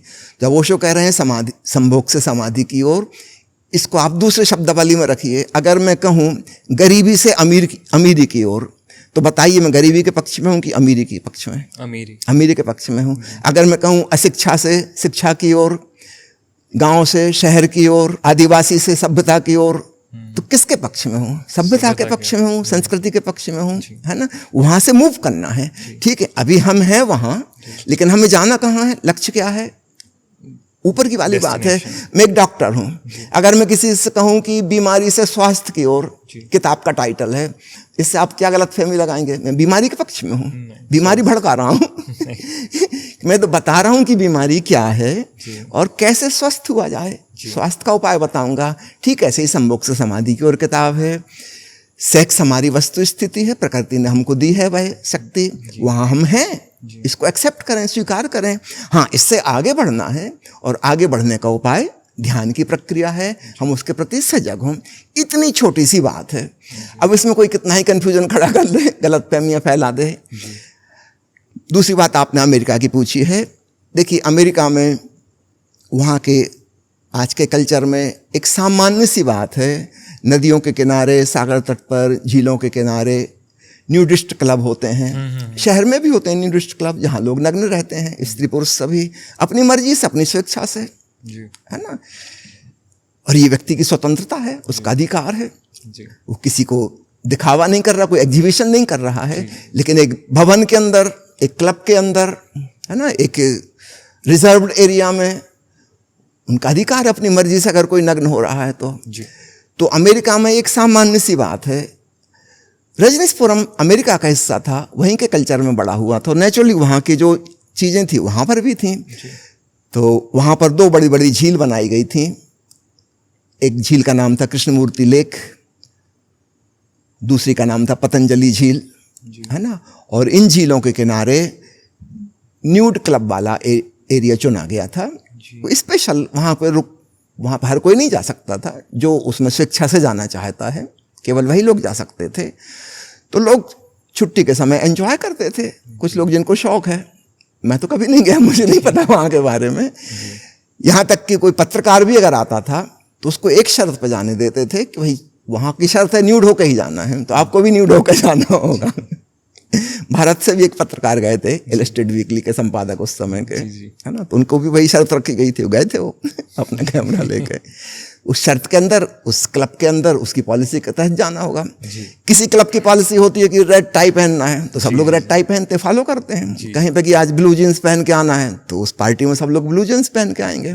ठीक ऐसे न्यूडिस्ट क्लब है। ये एक सामान्य सी बात है ना। भारत में ऐसा नहीं है, तो हमको बहुत असामान्य बात लगती है। लेकिन अमेरिका में तो ये सामान्य बात है, साधारण सी बात है, नई बात नहीं है ना। तो उसको साधारण एक घटना समझे जाए, कोई विशेष बात तो कुछ भी नहीं थी। तो स्वामी जी, इस जर्नी के बाद धीरे धीरे जब आपने बताया कि पॉलिटिशियंस भी अगेंस्ट हुए, फिर जो स्पिरिचुअल स्पीकर्स और लीडर्स थे वो भी, आध्यात्मिक लोग भी अगेंस्ट हुए, फिर धीरे धीरे अमेरिका से ओशो का डिसेंट था वो कैसे स्टार्ट हुआ, वो सिचुएशंस कहाँ से अराइज हुई जहाँ एक पॉइंट पे उनके अरेस्ट की सिचुएशन आने लगी? ओशो को अमेरिकन गवर्नमेंट ने वीसा एक्सटेंशन नहीं किया था। ठीक है, वीसा लेने के लिए जितने प्रावधान हैं, अभी के मेरे को पता नहीं, उस समय 6 प्रावधान थे। उनके तहत स्टूडेंट वीसा है, कि बीमारी के लिए, इलाज के लिए वीसा है, कि ये शादी करने का वीसा है, और अलग अलग प्रकार के वीसा होते हैं। ठीक है, तो सिर्फ शादी वाली बात छोड़ के बाकी के 5 में ओशो सही उतरते थे कैंडिडेट जिनको वीसा मिलना चाहिए, है ना। एक फिलासफर को भी वीसा मिलता है, एक धर्मगुरु को भी वीसा मिलता है ना। वो एक कैटेगरी है उनकी। कोई अपना धर्म का प्रचार करने के लिए आया है तो उसको भी वीसा मिलता है। और 1000 महिलाओं ने कहा था कि हम ओशो से शादी करने तैयार हैं अगर ये 5 कैटेगरी में वीसा नहीं मिलेगा। अमेरिकन सरकार के गले में फांसी अटकी थी, ना वो हाँ कह सकते ना वो ना कह सकते, मना कर नहीं सकते, कानून के मुताबिक वीसा देना पड़ेगा, और हाँ कहना नहीं चाहते। तो धीरे धीरे 4.5 साल गुजर गए, ना वो हाँ कह रहे ना कह रहे। एक कन्फ्यूजन और क्रिएट किया इन्हीं धर्मगुरुओं ने और पॉलिटिशियन ने मिलकर, क्योंकि आश्रम का नाम कम्यून था, है ना। कम्यून का मतलब था जहाँ आपस में एक दूसरे के साथ कम्यूनियन है, एक समाज है, एक समुदाय है ना, वो अर्थ था। उन लोगों ने उसको मिस इंटरप्रेट करके कि कम्युनिस्ट हैं, और अमेरिका में कम्युनिस्ट तो एक गाली है। एक डेमोक्रेटिक कंट्री में उनका सबसे बड़ा दुश्मन तो चाइना और रशिया था। उस जमाने में रशिया टूटा नहीं था, याद रखिएगा। रशिया सबसे बड़ा दुश्मन था अमेरिका का, और उन्होंने फैलाया कि ये लोग लाल कपड़े पहनते हैं, और साम्यवादियों के भी लाल झंडा होता है, लाल कपड़े होते हैं, है ना। ये वो लोग हैं, कम्युनिस्ट हैं। कम्यून का मतलब कम्युनिस्ट जहाँ रहते हैं वहाँ वो, और ये लाल कपड़े पहनते हैं तो वो प्रमाण है। इस प्रकार की खूब मिसअंडरस्टैंडिंग फैलाई, इसका कोई बेस नहीं, कोई लेना देना नहीं, है ना। उसको कम्युनिस्ट समाज बता के लोकल लोगों को सबको भड़का दिया, जी है ना। तो लोकल लोग तो शुरुआत से अगेंस्ट थे, उनको लग रहा था कि उनकी प्रॉपर्टी लोग खरीद रहे हैं। भाई जबरदस्ती तो नहीं ले रहे हैं, आप बेच रहे हैं तभी तो खरीद रहे हैं। जी जी जी जैसे एंटीलोप की आबादी कुल 18 थी। जी अपने को सुन के यहाँ हैरानी होती है, अपने यहाँ तो एक छोटे छोटे गाँव में 4-5 हज़ार लोग रहते हैं।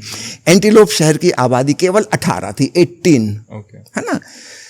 वो सारे मकान दुगनी तिगनी कीमत में खरीदे हैं, जी जबरदस्ती तो किसी से नहीं छीने हैं। और जब सारी पॉपुलेशन सन्यासियों की हो गई तो म्यूनिसिपैलिटी भी उन्हीं की हो गई, उन्होंने उसका नाम चेंज कर दिया, सिटी ऑफ रजनीश कर दिया, जी तो वो एक दूसरा शहर बस गया। अब ये जो आग भड़कने रही है कि ये हमारे शहरों पर कब्जा करते जा रहे हैं और अब धीरे धीरे वो मद्रास पे कब्जा कर लेंगे। वहाँ की जो सबसे बड़ी काउंटी थी उसका नाम, भारत के मद्रास पर ही वहाँ का नाम मद्रास था, जी है ना। तो इस प्रकार की भ्रांतियां फैलाना कि ये कब्जा कर रहे हैं, अब ओरेगॉन पे कब्जा कर लेंगे, ये कर लेंगे, वो कर लेंगे, और भांति भांति की गैर कानूनी हरकतें गवर्नमेंट ने करना शुरू की। गवर्नमेंट जिसको कानून का पक्ष लेना चाहिए जी वो कानून तोड़ने लगी ताकि रजनीशपुरम को किसी प्रकार नष्ट किया जाए, है ना। अब कहानी बड़ी लंबी है, मैं एक आध दो छोटे से उदाहरण दे दूं आपको। जी जैसे मिलिट्री के जेट किसी शहर पर मकान के 20 फुट ऊपर से नहीं उड़ सकते, जी इट इज इलीगल। रजनीशपुरम में जैसे ही ओशो का प्रवचन शुरू होता, मिलिट्री के जेटों का गुजरना शुरू। वो जो हाल था जिसका नाम था रजनीश मंदिर, जी 20 फुट ऊपर से जेट जा रहे हैं, इतनी जोर की आवाज कि प्रवचन डिस्टर्ब हो जाए, लोग दहशत में आ जाएं कि अब बम गिरा, अब बम गिरा, लोग छोड़ छोड़ के भागें।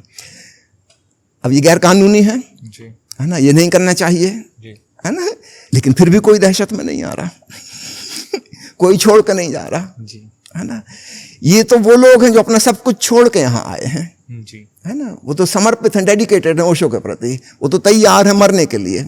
यदि ओशो के प्राण लोगे तो हम हमारे साथ में ले लो, ठीक है।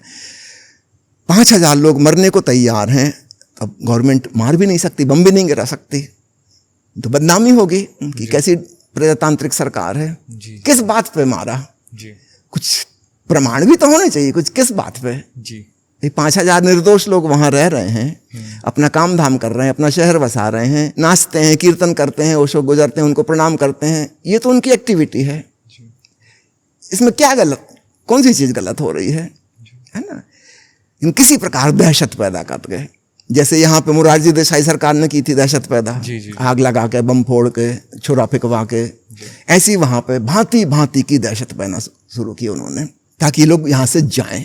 तब भी नहीं गए, तब उन्होंने फिर ओशो के लिए अरेस्ट वारंट की बात अखबारों में छपनी शुरू हो गई, जो कि इलीगल थी। किसी मजिस्ट्रेट ने अरेस्ट वारंट इशू नहीं किया था। भाई मजिस्ट्रेट कैसे करे, आप कोई कंप्लेंट तो लाओ, तब तो मजिस्ट्रेट कैसे करेगा, वो तो कानून के तहत ही चलेगा। तो पुलिस डिपार्टमेंट को फोर्स किया जा रहा था, मजिस्ट्रेट को फोर्स किया जा रहा था, लेकिन पुलिस डिपार्टमेंट ने भी इनकार कर दिया। भाई कल को उन्हीं पे केस चलेगा कि आपने किस बात पर अरेस्ट किया, इस आदमी का क्या दोष है जो 3.5 साल मौन रहा है और पिछले 1 साल से प्रवचन दे रहा है। तो प्रवचन देना, आप कहते हो कंट्री ऑफ लिबर्टी है, फ्रीडम ऑफ स्पीच है, अभिव्यक्ति की स्वतंत्रता है, तो वही स्वतंत्रता उसको भी है। आप उसकी बात काट सकते हो, गलत बता सकते हो, लेकिन अरेस्ट तो नहीं कर सकते फ्रीडम ऑफ स्पीच में, है ना।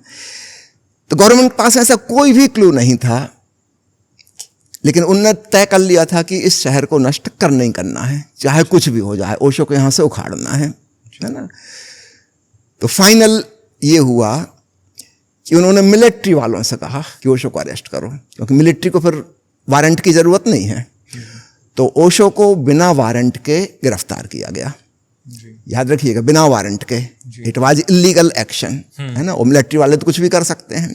कोर्ट तक पहुंचाने में उसने इतना विलंब किया, सो मच डिले, क्योंकि ये पता है कि कोर्ट में जाएंगे तो छूट जाएंगे मजिस्ट्रेट के सामने ही ना जा पाए, ऐसी कोशिश की गई। यहां से वहां, वहां से वहां, 6 जेलों में ले गए। भाई सीधी फ्लाइट आती है, वहां उतार दो, अगले दिन पेशी हो जाए। तो 12 दिन उसमें लगाए। इस 12 दिनों में उन्होंने खूब सताने की कोशिश की, यथासंभव जो भी कर सकें। ऐसा माना जाता है कि उस बीच में उन्होंने रेडिएशन पॉइजन दी। ये बहुत न्यूज़ में आता है कि उनके फूड के अंदर कुछ है ना। अब उसका कोई प्रमाण तो नहीं बचता, इसलिए बाद में सिद्ध नहीं कर सकते। ऐसा लगता है कि जिस तकिए पे वो लेटते थे बिस्तर में, उसमें कोई रेडियो एक्टिव मटेरियल रखेंगे जिससे कि किरणें निकल रही हैं रेडिएशन की, तो उनका एक तरफ का जबड़ा, दांत, कान, कंधा ये खराब हो गया। जो दाहिने करवट वो अक्सर लेटते थे तो दाहिने तरफ के वो वाले अंग खराब हुए। अब ये अनुमान है, इसका कोई प्रूफ तो नहीं हो सकता, है ना। तो इस प्रकार की हरकतें अमेरिकन गवर्नमेंट करती है अपने दुश्मनों को मारने के लिए, ऐसे उपाय जिनका बाद में कुछ नामो निशान ना मिले। एक जेल में तो ओशो से झूठे नाम पर दस्तखत करवाए गए ताकि वहाँ से उनको गायब ही कर दें, कहाँ गए पता ही न चल, क्योंकि इस जेल में उनकी एंट्री नहीं हुई। वहाँ नाम लिख दिया कुछ और, एक क्रिश्चियन नाम, कुछ वाशिंगटन या कुछ था, मुझे याद नहीं एग्जैक्टली। ओशो से कहा कि आप इस पर दस्तखत करो, आप इस जेल में एंटर कर रहे हो। पत्रकार, संवाददाता जो घूम रहे हैं चारों तरफ, उनको कोई सबूत ही नहीं मिलेगा कि ओशो इस जेल में आए। यहाँ पर उनका मर्डर कर दिया जाए, गायब कर दिया जाए, तो पता ही नहीं चलेगा वो वाशिंगटन नाम का आदमी मरा, है ना। ओशो का कहीं नाम आएगा नहीं, वो गए कहाँ कुछ पता नहीं चलेगा। तो भांति भांति के षड्यंत्र रचे, लेकिन वहाँ के मीडिया ने ओशो की जान बचाई। 5-5, 7-7 हेलीकॉप्टर कैमरा लिए ऊपर मंडराते रहते, ओशो को कहाँ ले जा रहे हैं, क्या कर रहे हैं, क्या हो रहा है। और एक जेलर ने तो गजब कर दिया, उसने कहा मेरा तो रिटायरमेंट है 15 दिन बाद, ज़्यादा से ज़्यादा क्या होंगे, मुझे 15 दिन पहले निकाल देंगे नौकरी से। उसने अनुमति दी जेल के अंदर ओशो को प्रेस कॉन्फ्रेंस करने की।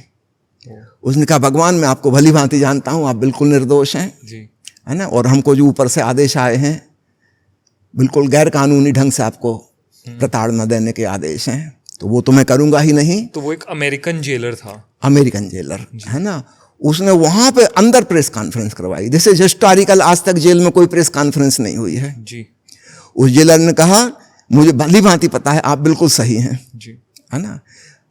प्रेस कॉन्फ्रेंस आप ली, ज़्यादा से ज़्यादा इतना होगा मुझे नौकरी से निकाल देंगे, तो वैसे ही 15 दिन बाद मुझे तो रिटायर हो ही रहा हूँ। उसने बड़ी हिम्मत की, गजब किया उसने, और ओशो की बात फिर सारी दुनिया में फैल गई। अब गवर्नमेंट ऐसी उलझन में फंस गई कि क्या करें क्या ना करें। ज़्यादा एक्शन लिया ओशो पे जी, उनका मर्डर किया, सबको पूरी दुनिया में जाहिर हो जाएगा, तो मार सकते नहीं, जिंदा छोड़ना नहीं चाहते। फाइनली जिस दिन पोर्टलैंड के कोर्ट में आए, मजिस्ट्रेट के सामने हाजिर हुए, मजिस्ट्रेट ने कहा आपको रिहा करते हैं, कोई बात ही नहीं है, आपको अगेंस्ट कोई है ही नहीं, कुछ प्रमाण ही नहीं है गिरफ्तार करने का। अब यहाँ पे फिर चालाकी की गई, है ना, गवर्नमेंट की साजिश आपको बताता हूँ। उस समय जब ओशो को कहा गया कि आपको हम रिहा करते हैं, लेकिन एक शर्त पर, कोई $4.5 मिलियन जुर्माना, और यहाँ से तुरंत आपको देश छोड़ के जाना होगा, ठीक है। और कहा कि आपको कोई 2 अपराध स्वीकार करने होंगे छोटे मोटे कि आपने किए हैं।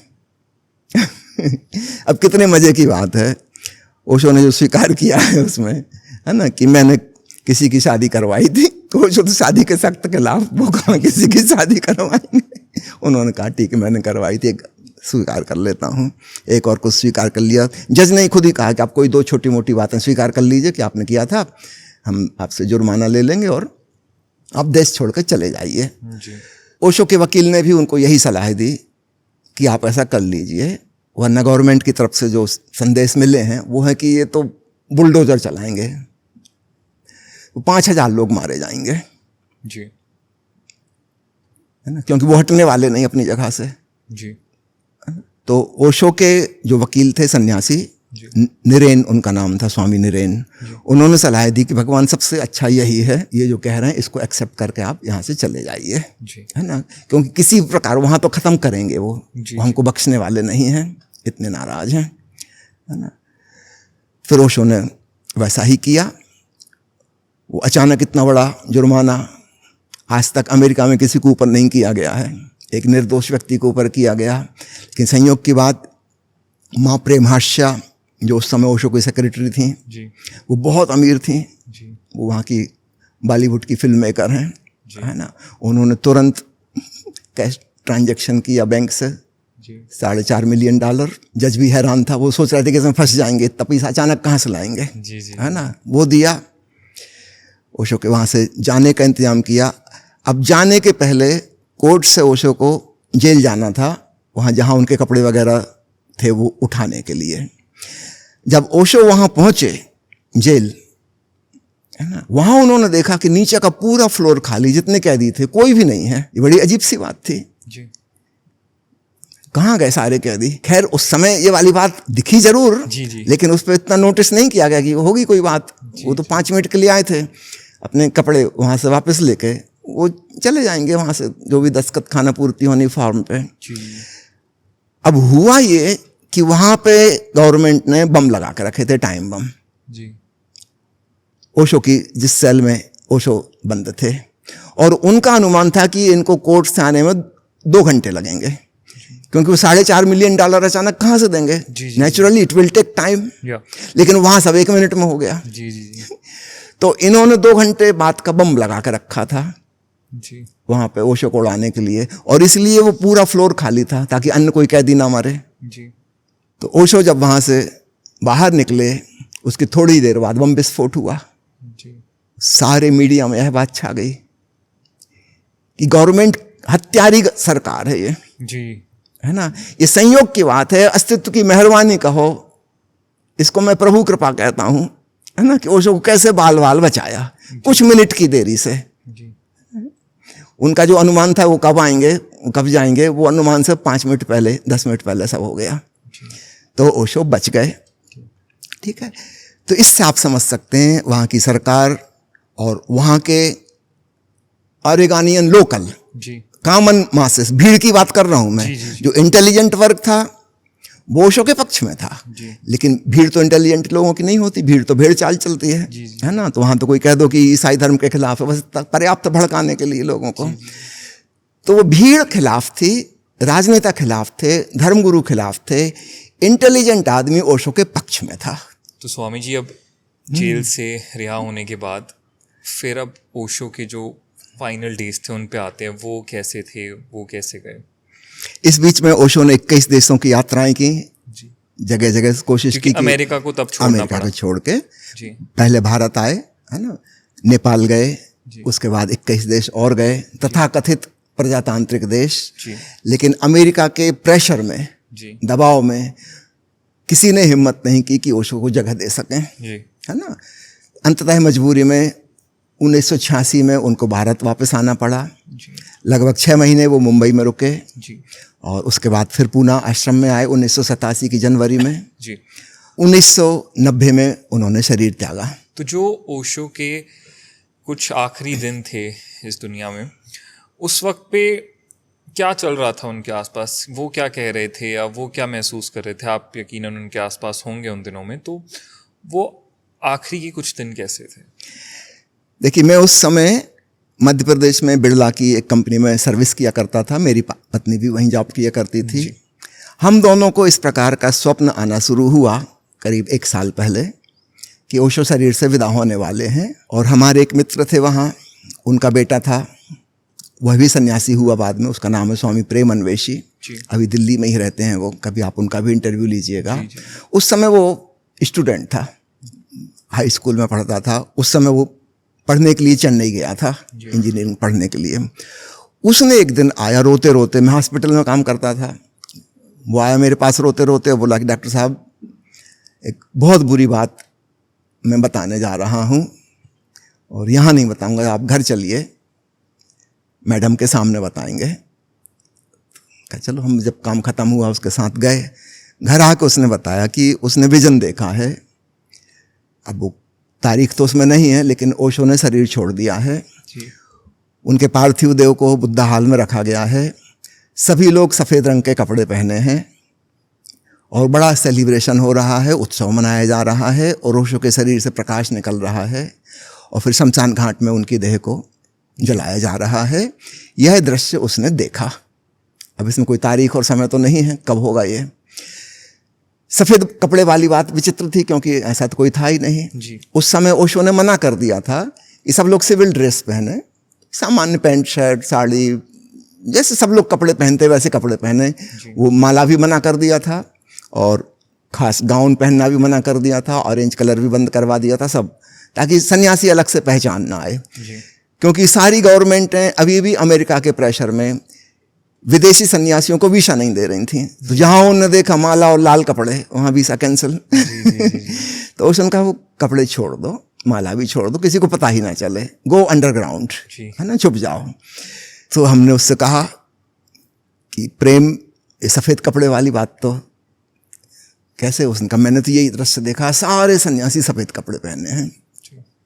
खैर चूंकि मैंने और मेरी पत्नी माँ अमृत प्रिया जी ने भी स्वप्न में ऐसा विजन आ रहा था, अब ये वाली बात और मैच कर गई, जी। है ना। तो हमने उस समय सेक्रेटरी थी माँ नीलम, उनको पत्र लिख के पूछा कि ओशो की तबीयत कैसी है, और हमको ऐसा लग रहा है कि हम जॉब से रिजाइन करके वहाँ आ जाएं, जी। है ना। अब उनको हम ये तो नहीं लिख सकते थे हमने क्या विजन देखा, है ना, हो सकता है सपना ही हो, झूठा ही हो, लेकिन हमको क्लियर फीलिंग थी कि ऐसा है। मैं अब आपको याद दिलाता हूँ 10 अप्रैल की 1989 की, है ना, ये अंतिम प्रवचन था जो ओशो ने उस दिन दिया। प्रेम अन्वेषी उस समय पूना में था, जी। ये चेन्नई से पूना आया था। तो 1 तारीख से 10 तारीख तक ओशो ने प्रवचन दिए, है ना। उसके बाद कोई भी खबर नहीं थी कि क्या होगा, यद्यपि उन्होंने अपनी सेक्रेटरी से कह दिया था कि अब मैं बोल नहीं पाऊंगा, आज कोई ऊर्जा मुझे छोड़ के चली गई है। जैसे जन्म में कोई ऊर्जा आके शरीर में जुड़ जाती है बच्चे के, ठीक वैसे ही पतंजलि योग सूत्र पर बोलते हुए ओशो ने इस बात को समझाया था कि एक बुद्ध पुरुष को ठीक उतने दिन पहले पता चल जाता है मृत्यु के जितने दिन वह माँ के गर्भ में रहा। जी। तो यूजुअली गेस्टेशन पीरियड होता है 280 दिन प्लस माइनस जी। 7 दिन 8 दिन और जोड़ लीजिए, जी। कम भी ज़्यादा भी हो सकता है, लगभग 9.5 महीने, है ना। ओशो के केस में वो 284 दिन था, जी। ठीक है। तो एग्जैक्टली ओशो को 284 दिन पहले पता लग गया कि कोई शक्ति उनको छोड़ के जा रही है।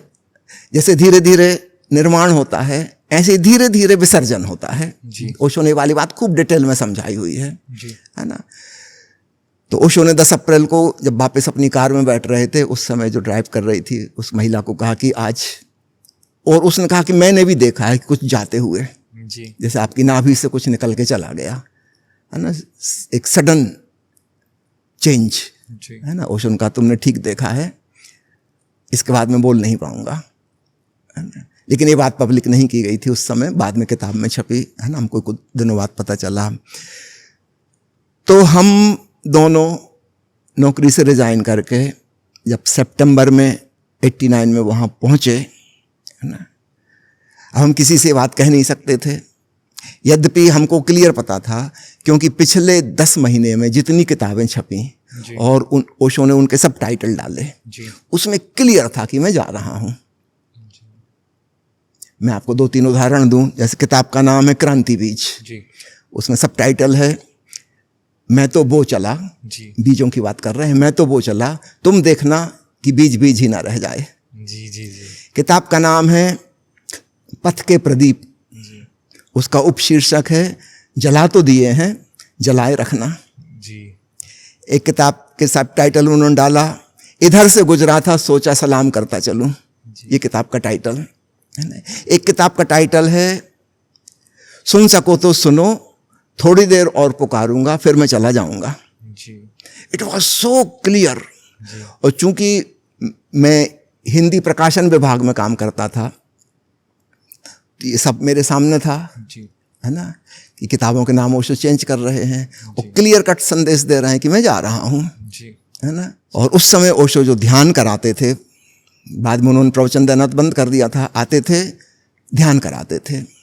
और पिछले जो प्रवचन हैं 10 अप्रैल के पहले वाले, उन सब में पिछले 1.5 साल से वो कह रहे थे अर्जेंसी, ये शब्द उन्होंने पहले यूज नहीं किया था, रोज कहते थे कि it is urgent, as if you will this movement you will miss the whole thing, make it a point of life and death as if this is the last movement, go inside. Urgent word इतनी बार उन्होंने use किया है कि अब तुम इंतजार मत करते रहो कि मैं सदा रहूंगा यहां, आज तुम ध्यान में डूबे हो मेरे सामने, हो सकता है ये आखिरी हो, ऐसे ही समझ के डूबो ना। तो इट वॉज सो क्लियर। अब हमको और हमारी पत्नी को तो पता है ये वाली बात, लेकिन हम किसी से कह भी नहीं सकते थे, है ना।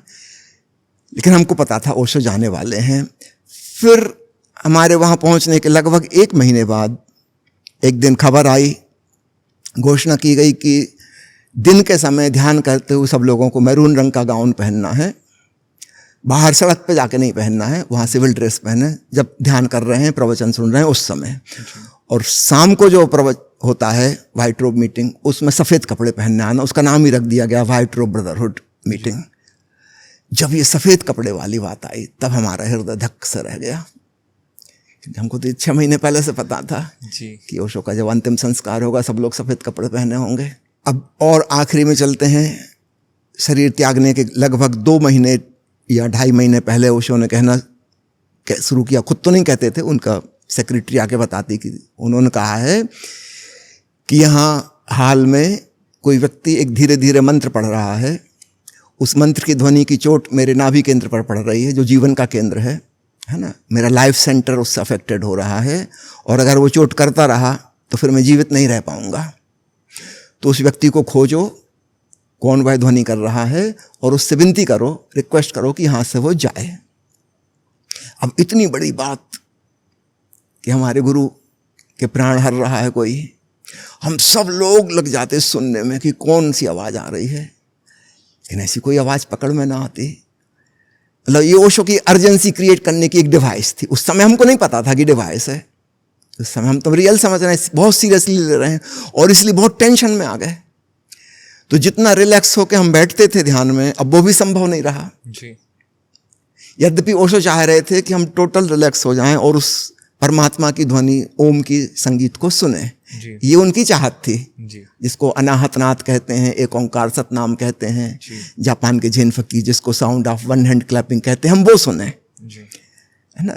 लेकिन उन्होंने इस ढंग से कही गई थी बात कि तुम बिल्कुल मजबूर हो जाओ सुनने के लिए, है ना, गुरु के प्राण जाने वाले हैं, उस व्यक्ति को खोजो कहाँ से आवाज़ आ रही है।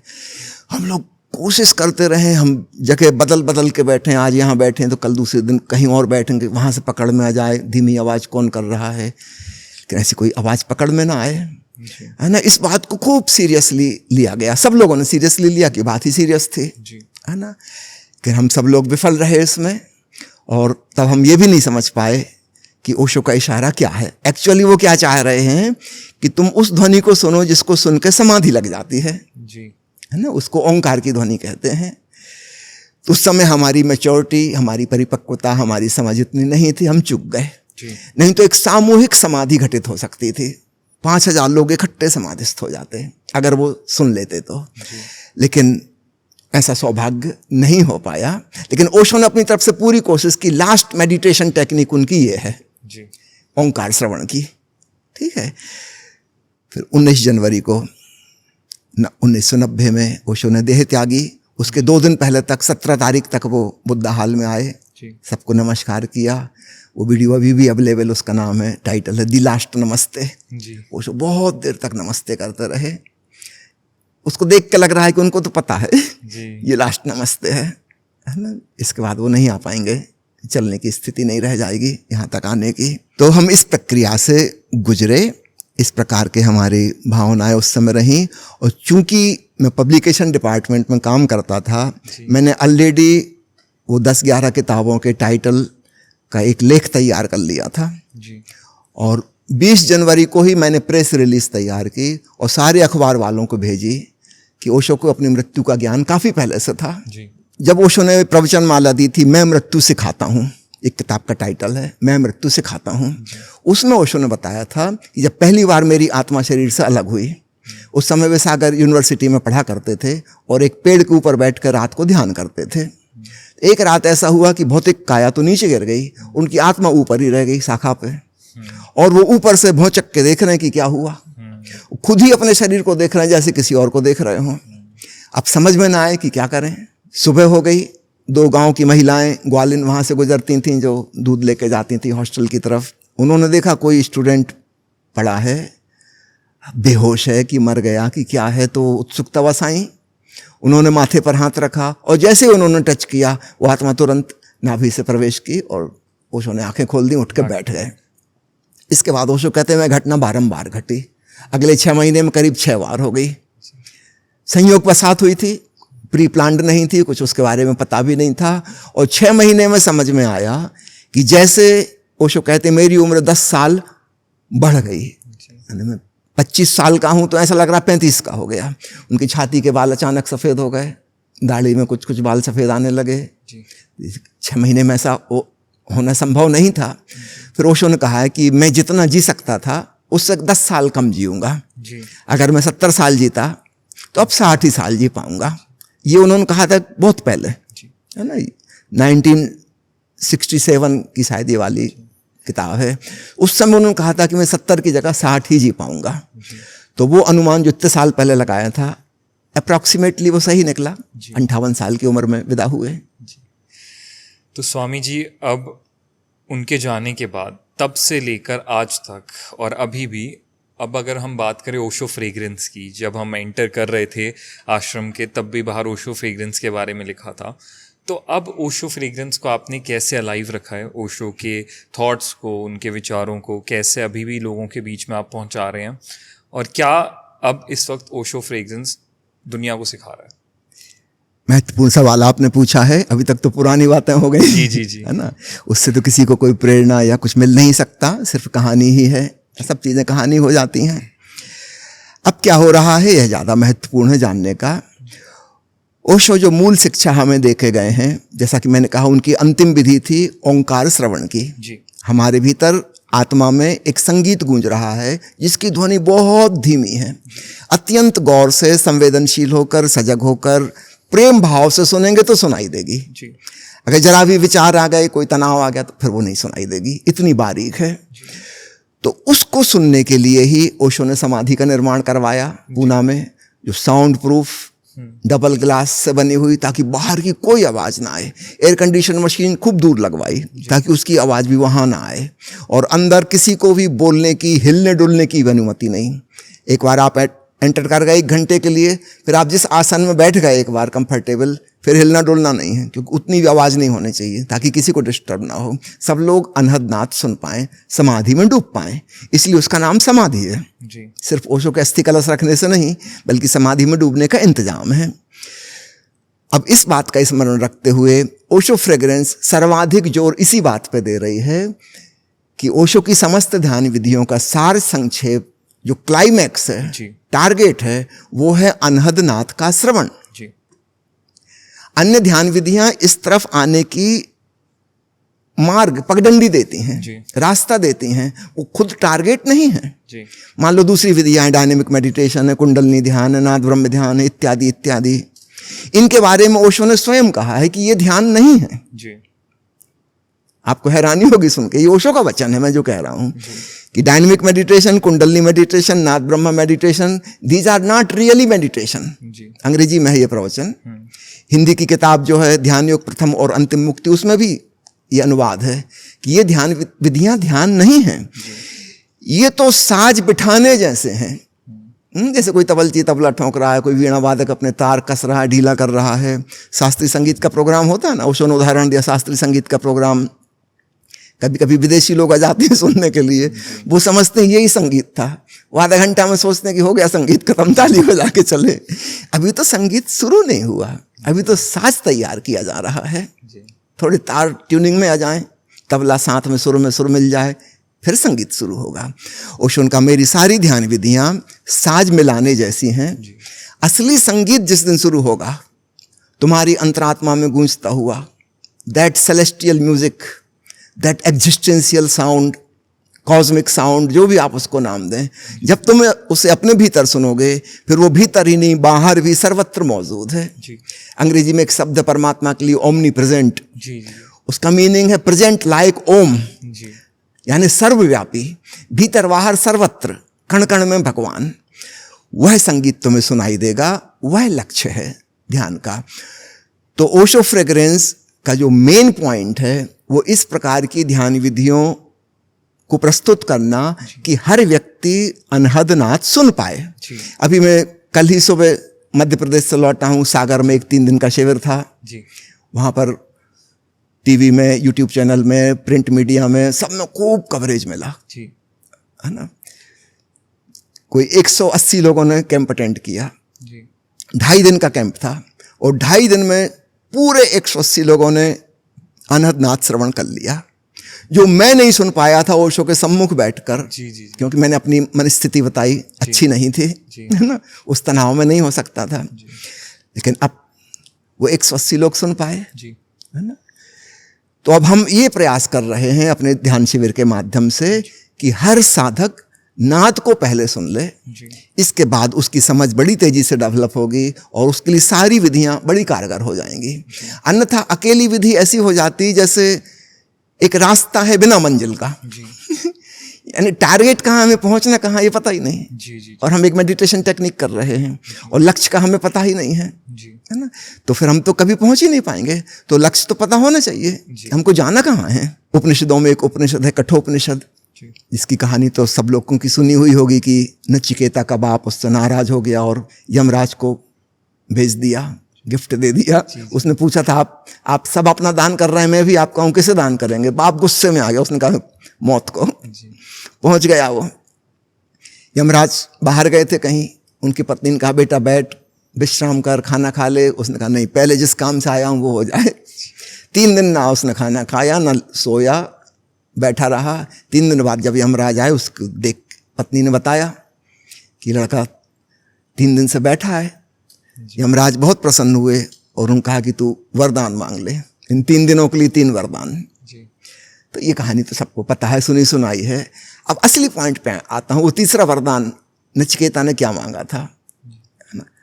उसने कहा कि समस्त तपस्वी तपस्या करके, ब्रह्मचर्य साध के, नाना प्रकार के व्रत उपवास इत्यादि करके, त्याग करके जिस ब्रह्म को जानते हैं, जी वह परमानंद सच्चिदानंद स्वरूप ब्रह्म क्या है, जी वह मुझे बताएं। यमराज ने कई प्रलोभन दिए कि बच्चा ये ना पूछे ना पूछे, है ना, लेकिन वो अपनी बात पे अड़ा रहा। कोई प्रलोभन काम नहीं आया। यमराज ने डराया धमकाया भी उसको, लेकिन वो डरा भी नहीं। अंततः यमराज ने कहा कि तू प्रलोभन में और भय में नहीं आया, इसलिए तू यह गोपनीय ज्ञान जानने का अधिकारी है, पात्र है, और मैं तुझे वह राज संक्षेप में एक अक्षर में बताता हूं। वह अक्षर है ओम। यह ओम ही परम ब्रह्म है। सारे उपनिषदों का सार, फाइनल क्लाइमैक्स जो है वह ओम है, जी है ना। तो हम चाहते हैं प्रत्येक साधक इस ओम से ही परिचित हो जाए, फिर उसका जीवन अपने आप निखरता जाएगा। वो परमात्मा से जुड़ गया, अस्तित्व की ध्वनि से वो कम्युनियन में हो गया, कम्युनिकेशन उसका बैठ गया, है ना। तो पहला टारगेट ये है ओशो फ्रेग्रेंस का। दूसरा टारगेट है ओशो का साहित्य, उनकी कैसेट, वीडियोस इत्यादि बहुत महंगे थे, आपको भी पता होगा, जी है ना। और वो गिनती इतनी ज़्यादा है, 650 किताबें, उनके ट्रांसलेशंस, इतनी सारी ऑडियो कैसेट, इतनी सारी वीडियो कैसेट, अगर सब संभालना हो इतना बड़ा एक कक्ष चाहिए, पूरा अलमारी उसमें हो, तब जाके इतना बड़ा समा पाएगा। एक सामान्य व्यक्ति के पहुंच के बाहर है। जी और कोई आदमी कब 650 किताबें पढ़ पाएगा। जी एक जिंदगी छोटी है जी ना। हम लोग ओशो जैसे तो नहीं है जिन्होंने बचपन से पढ़ना शुरू कर दिया था और 1 लाख किताबें पढ़ ली, जी और 58 साल में नहीं पढ़नी, याद रखिएगा। 10 साल में तो पहली क्लास में गए थे, 10 तो माइनस कर दीजिए, जी जी है ना। पहली दूसरी में कोई बड़ी किताब तो नहीं पढ़ सकता। और अंतिम 8 सालों में भी उन्होंने नहीं पढ़ी, लगभग 40 साल में। हाँ, क्योंकि 50 साल की एज में उनकी आंखें थोड़ी कमजोर हो गई थी, तो डॉक्टरों ने कहा चश्मा लगाओ। उन्होंने 10-15 दिन लगाया, फिर हटा दिया उनका, मैं पढ़ नहीं, छोड़ देता हूँ, चश्मा नहीं लगाना। आपने उस समय की कोई तस्वीर देखी होंगी चश्मा वाली। जी जी तो हम चाहते थे यह सब बहुत कॉम्पैक्ट हो जाए, जी और यह संभव हुआ आज के आधुनिक युग में, विशेषकर डिजिटल टेक्नोलॉजी आने के बाद। जी तो ओशो की सारी किताबों का डिजिटलाइजेशन हो गया, जी है ना। अब वो एक लिंक पर उपलब्ध हो सकती हैं, जी। किसी को खरीदने की भी जरूरत नहीं है, क्योंकि इसमें कोई खर्च नहीं हो रहा। एक बार जो थोड़ा खर्च हुआ है वो हो चुका, जी है ना। तो ओशो की समस्त किताबें डिजिटल फॉर्मेट में, PDF रूप में लिंक पर उपलब्ध हैं। ओशो के समस्त ऑडियो डिजिटलाइज कर लिए गए, ओशो के समस्त वीडियो HD क्वालिटी में डिजिटलाइज कर लिए गए। ये सब कुछ मिला के 5 TB की हार्ड डिस्क में आ जाता है, जी ठीक है। कोई भी व्यक्ति अफोर्ड कर सकता है ना। 10-12 हज़ार की एक डिस्क आती है, एनीबडी कैन अफोर्ड। और जब चाहो आप अपने कंप्यूटर से या मोबाइल से जो चीज़ देखना है, सुनना है, पढ़ना है, यू कैन डू एनीथिंग। फिर इसमें सर्चेबल भी हो गया डिजिटल में, जी मान लो मेरे मन में कोई एक सवाल है, मैं उसका उत्तर जानना चाहता हूँ। अब 650 किताबों में कैसे खोजेंगे उसका उत्तर कहाँ है? लेकिन आज ये संभव है, AI के ज़माने में जी हम आर्टिफिशियल इंटेलिजेंस से पूछ सकते हैं कि ये मेरा सवाल है, ओशो ने इस बारे में क्या कहा है, तुरंत उत्तर आ जाता है जी विथ कि किस पेज नंबर पे किस किताब में उत्तर दिया गया है। तो चीज़ें इतनी सरल हो गई हैं आधुनिक युग में, जो कि पहले संभव नहीं था। तो ओशो फ्रेग्रेंस की संस्था जो है इस दिशा में खूब काम कर रही है, और हमने ओशो का सब कुछ, सारे मेडिटेशंस, सारे म्यूजिक, भजन कीर्तन, जो कुछ भी, ओशो की 10,000 से अधिक प्यारे प्यारे फोटोग्राफ, जिसमें करीब 800 फोटोग्राफ HD क्वालिटी के फोटोग्राफ हैं जिनको बड़े प्रिंट करवाया जा सकता है। यह सब कुछ फ्री ऑफ चार्ज अवेलेबल है। ठीक है जी, एक काम हम ये कर रहे हैं। दूसरा, ध्यान शिविर का हमने ऑनलाइन शुरू किया था कोरोना के पहले। समहाउ भूमिका बन रही थी। उस समय झूम तो नहीं था, स्काइप का हम यूज़ करते थे। उस समय स्काइप अवेलेबल था। तो हमने देश में जितने भी ध्यान केंद्र थे उन सब के साथ हम इकट्ठा जुड़ के, है ना, तो 21 ध्यान केंद्र हैं, सब अपनी अपनी जगह पे समझो तय कर लिया कि रविवार को 8 बजे मिलेंगे। तो स्काइप में मौजूद हूँ, अपने वहाँ टीवी स्क्रीन पे मुझे दिखा रहे हैं, मेरी बात सुन रहे हैं, मैं जो करा रहा हूँ ध्यान कर रहे हैं। फिर किसी का कोई सवाल होगा वहाँ से पूछ लेंगे, मैं उसका जवाब दे दूँगा। तो इस प्रकार ऑलरेडी एक भूमिका बन रही थी। और जब कोविड काल आया, उसमें ये वाला प्रिपरेशन हमारे बहुत काम आया। हमने तुरंत ही ऑनलाइन झूम पर क्लासेस लेना शुरू कर दिया मेडिटेशन की, और हजारों लोग अटेंड किए। फिर इसमें यह भी हुआ, हम देश की सीमा के भी बाहर निकल गए। कोविड काल में सब लोग फुर्सत में थे, अपने घरों में थे। फिर हमने अंग्रेजी में भी शुरू कर दिया। हमारे एक यहाँ के मैनेजिंग ट्रस्टी हैं मस्तो बाबा जी, उन्होंने अंग्रेजी में शुरू कर दिया। तो अक्सर वो रात रात को जाग के, क्योंकि अमेरिका कनाडा का समय या ऑस्ट्रेलिया का समय तो यहाँ के समय से मैच नहीं करता था, तो वो दिन में सो जाते थे और रात को उन लोगों की क्लासेस लिया करते थे। तो दूर दूर जितने ओशो प्रेमी हैं, हिंदी भाषी और अंग्रेजी भाषी, उनसे हमारा खूब गहरा जोड़ बन गया। और ओशो के खूब प्रवचन सबने सुने, खूब ध्यान किए, और प्रश्नोत्तर भी चलते रहे। प्रश्नोत्तर बहुत जरूरी हैं, क्योंकि जब कोई नया व्यक्ति जुड़ता है उसके मन में कुछ संदेह होते हैं, कुछ शक होते हैं, वो चाहता है उसके कोई उत्तर दे। अगर उसको कोई उत्तर नहीं देगा तो उसके मन में वो चलता रहेगा, वो रिलैक्स नहीं हो पाएगा। तो हमने एक विधि अपनाई ओशो फ्रेग्रेंस में कि जो भी जिज्ञासु कुछ पूछना चाहता है वो हमसे पूछ ले। चाहे हम सामने बैठे, जैसे सागर में थे तो वहाँ लोग खड़े होकर पूछ लेते थे या कागज़ पे लिख के दे देते थे। और ऑनलाइन में भी हमने अलाउड कर दिया कि आप हमको भेज दीजिए, ईमेल से भेज दीजिए। ऑनलाइन में हम वहाँ उनके माइक ऑन नहीं करते, नहीं तो फिर शोरगुल हो जाएगा, ज़्यादा माइक हो जाएंगे। तो हम कहते हैं आप चैट बॉक्स में पूछ लीजिए, ताकि तुरंत के तुरंत उत्तर होते चले जाएं, आपका मन शांत हो जाए और आप ध्यान में डूब पाएं। ये एक बहुत बड़ा कार्य किया। फिर यहाँ पर आप देख रहे हैं विशालकाय आधुनिक आश्रम, कितना सुपर इंटरनेशनल स्टैंडर्ड का किचन है, सारी मशीनों से खाना बनता है, सुपर हाइजीनिक। बड़े बड़ी 5 स्टार होटल में भी इतनी सुंदर व्यवस्था नहीं बनेगी। सब कुछ एयर कंडीशनड, बाहर चारों तरफ हरियाली, खेत ही खेत हैं। तो इस प्राकृतिक वातावरण को हमने चुना मंदिर बनाने के लिए। इसका नाम भी हमने रजनीश मंदिर इसलिए रखा क्योंकि पूना में भी ओशो ने वही नाम रखा था, श्री रजनीश आश्रम। तो ऑनलाइन हमारे डेली प्रोग्राम आते हैं 6 दिन के, हफ्ते में सिर्फ एक दिन छूटता है सोमवार का। मंगलवार से हमारा नया कार्यक्रम शुरू होता है, करीब 1.5-2 घंटे का एक सेशन होता है जिसमें हम समझाते हैं, माँ प्रिया जी समझाती हैं, फिर ओशो का प्रवचन सुनाते हैं, फिर ध्यान विधि कराते हैं और आधे घंटे का समाधि में डूबने का समय होता है। उसके बाद वापस उठा के वो सेशन खत्म होता है। तो महीने में 4 हफ्ते के प्रोग्राम ऑनलाइन जाते हैं और महीने में 2 हफ्ते के प्रोग्राम यहाँ होते हैं। अभी 2 दिन बाद यहाँ शुरू होगा बच्चों का एक प्रोग्राम है, मिड ब्रेन एक्टिवेशन प्रोग्राम। शायद आपको पता है मिड ब्रेन के बारे में कुछ? नहीं। योग की भाषा में जिसको आज्ञा चक्र या शिव नेत्र कहते हैं, इसको आजकल वो जापान से शब्द चल गया मिड ब्रेन। यद्यपि शब्द सही नहीं है क्योंकि मेडिकल हिसाब से, एनाटॉमी के हिसाब से मिड ब्रेन एक अलग चीज़ होती है, ब्रेन का एक हिस्सा होता है, लेकिन वो लोग इसको मिड ब्रेन कह के पुकारे। अब धीरे धीरे नाम फेमस हो गया मिड ब्रेन एक्टिवेशन, जिसको हम कहें आज्ञा चक्र का जागृत होना, शिव नेत्र का सक्रिय होना। तो 3 दिन का ये प्रोग्राम है। इसमें 8 साल से 16 साल तक के बच्चों को प्रवेश मिलता है, उन्हीं पर काम कर पाता है। 7-8 साल से जो छोटे हैं वो समझ नहीं पाते, है ना, वो उसको विधि को कर नहीं पाते, और 16 साल से बड़े होने पर भी यह इफेक्टिव नहीं है। तो हमने लिमिट कर दिया है। तो हमेशा ये हाउसफुल प्रोग्राम रहता है, हमारे पास जितने बेड्स हैं उतने बच्चे इसमें आएंगे। इस 3 दिन का ये प्रोग्राम करेंगे और इसमें अतीन्द्रिय क्षमता जागृत हो जाती हैं। वो इसको शिव नेत्र कहते हैं। जब वो भीतर खुल जाता है तो बच्चा बंद आंख करके भी देख सकता है।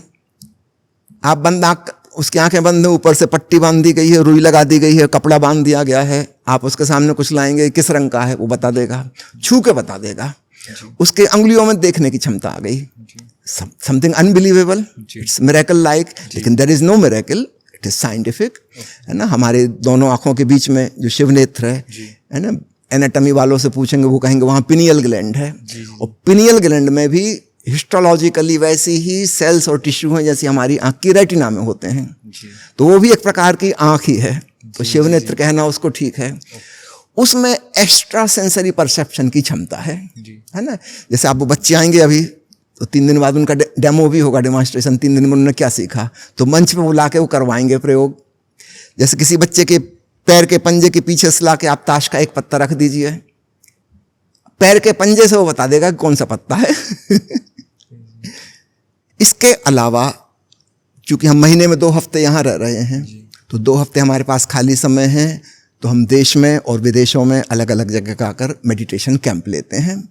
क्योंकि ऑनलाइन नए लोग जुड़ तो पाते हैं, फिर भी एक भावनात्मक रिश्ता नहीं बनता, एक वो इमोशनल बॉन्डेज जो होनी चाहिए वो नहीं आती।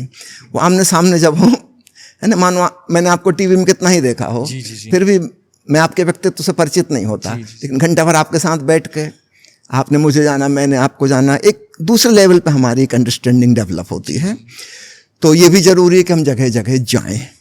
अभी अगस्त सितंबर में हम इंग्लैंड, कनाडा और अमेरिका 3 जगह जाएंगे, है ना। और भारत में तो हम लगातार घूमते ही रहते हैं। क्योंकि बहुत जगह से निमंत्रण आ रहे हैं, तो फिर हमको उसमें फिर कुछ रेस्ट्रिक्शन लगाना पड़ता है कि एक प्रांत में 1 साल में एक ही जगह जाएंगे। जैसे अभी इस बार सागर हो आए, अब हम जबलपुर नहीं जाएंगे, क्योंकि पिछले साल हम मध्य प्रदेश में जबलपुर गए थे, तो इस साल वहाँ का कैंसिल कर देंगे कहीं और, ताकि एक प्रांत में एक ही जगह, ताकि वहाँ के मित्र एक जगह इकट्ठे हो जाएं। तो इस प्रकार यह कार्य चल रहा है। तो इसमें सबसे बड़ी सफलता, ओशो ने ध्यान का जो लक्ष्य बताया है, और बहुत से सन्यासी मित्र, साधक मित्र इससे अपरिचित हैं, क्योंकि मैं उस लंबी प्रोसेस से गुजरा हूँ, मैं उसका महत्व समझ रहा हूँ, अन्य लोग नहीं समझ रहे, है ना। ओशो ने एक प्रवचन में कहा है कि मेरी शिक्षा के 4 स्तंभ हैं। मैं जो मंदिर बना रहा हूँ उसके 4 खंभे हैं। एक है जीवन का सम्मान, रेफरेंस फॉर लाइफ, दूसरा है ध्यान, मेडिटेशन, तीसरा है प्रेम, लव, और चौथा है ओंकार। बहुत से ओशो के प्रेमी 3 चीजों से तो परिचित हैं, चौथे से चूक रहे हैं, और उसके बिना ये मंदिर खड़ा नहीं हो सकता, मंदिर गिर जाएगा, 3 खंभों पर नहीं टिक सकता। तो ओशो ने कहा कि मिनिमम छोटी से छोटी, संक्षेप से संक्षेप करूं अगर मेरी शिक्षा को, तो ये 4 पॉइंट हैं, जीवन का सम्मान, ध्यान, प्रेम, ओंकार। तो ओशो फ्रेग्रेंस इस चौथे पॉइंट को ओवर एम्फसाइज कर रही है जानबूझ के, क्योंकि अन्य लोगों ने इसको इग्नोर ही कर दिया है। तो ध्यान पे, प्रेम पे जोर दे रहे हैं, जीवन के प्रति रिस्पेक्टफुल होने पर भी जोर है बहुत लोगों का, लेकिन चौथा पॉइंट खो रहा है। तो हम एक बैलेंस बनाना चाहते हैं, ताकि इस पर एम्फेसिस जाए कि इसके बिना ध्यान, प्रेम, जीवन का सम्मान तीनों निरर्थक हो जाएंगे, वो गिर जाएगा, ये मंदिर खड़ा नहीं रह सकता। तो हमने एक ऐसा इंतजाम किया है कि ओशो के समय रहते उनके सामने जो किताबें छपी थी, फर्स्ट एडिशन, उसकी फोटोकॉपी, जिसमें कोई छेड़खानी नहीं कर सकता, वो तो फोटो है, उसमें कोई बदलाहट नहीं कर सकते, वो एक प्रमाण के रूप में मौजूद रहेगी आने वाली पीढ़ियों के लिए कि वास्तव में ओशो ने क्या कहा था। क्योंकि अब आर्टिफिशियल इंटेलिजेंस के ज़माने में ऑडियो वीडियो के संग भी छेड़खानी संभव है। पूरा ऑडियो ही चेंज किया जा सकता है, बिल्कुल ओशो की आवाज़ में कुछ भी कहलवाया जा सकता है, ओशो का वीडियो बनाया जा सकता है कि वही बोल रहे हैं, और कुछ भी बुलवाया जा सकता है। उसका तो कोई प्रमाण ही नहीं बचेगा बाद में कि वास्तव में ओशो ने बोला कि नहीं बोला। तो एक महत्वपूर्ण काम हम ये कर रहे हैं कि ओशो की धरोहर जैसी थी, उनकी अमानत, वो आगे वाली पीढ़ियों को ज्यों की त्यों उपलब्ध रहे। कम से कम एक जगह तो जहाँ से वो तुलना कर सकें, कंपैरिजन कर सकें कि वास्तव में ओशो ने कहा है ये कि नहीं कहा, किस किताब में लिखा है। तो ये एक बहुत बड़ा काम हमारी संस्था की तरफ से हुआ है, इसको भी मैं बताना चाहूँगा। जी, तो Swami ji thank you so much सबसे पहले तो कि आपने इतनी डिटेल में ओशो की इस पूरी जर्नी के बारे में हमसे बात करी, ऑडियंस को पूरी जर्नी के बारे में इतनी क्लैरिटी के साथ बताया।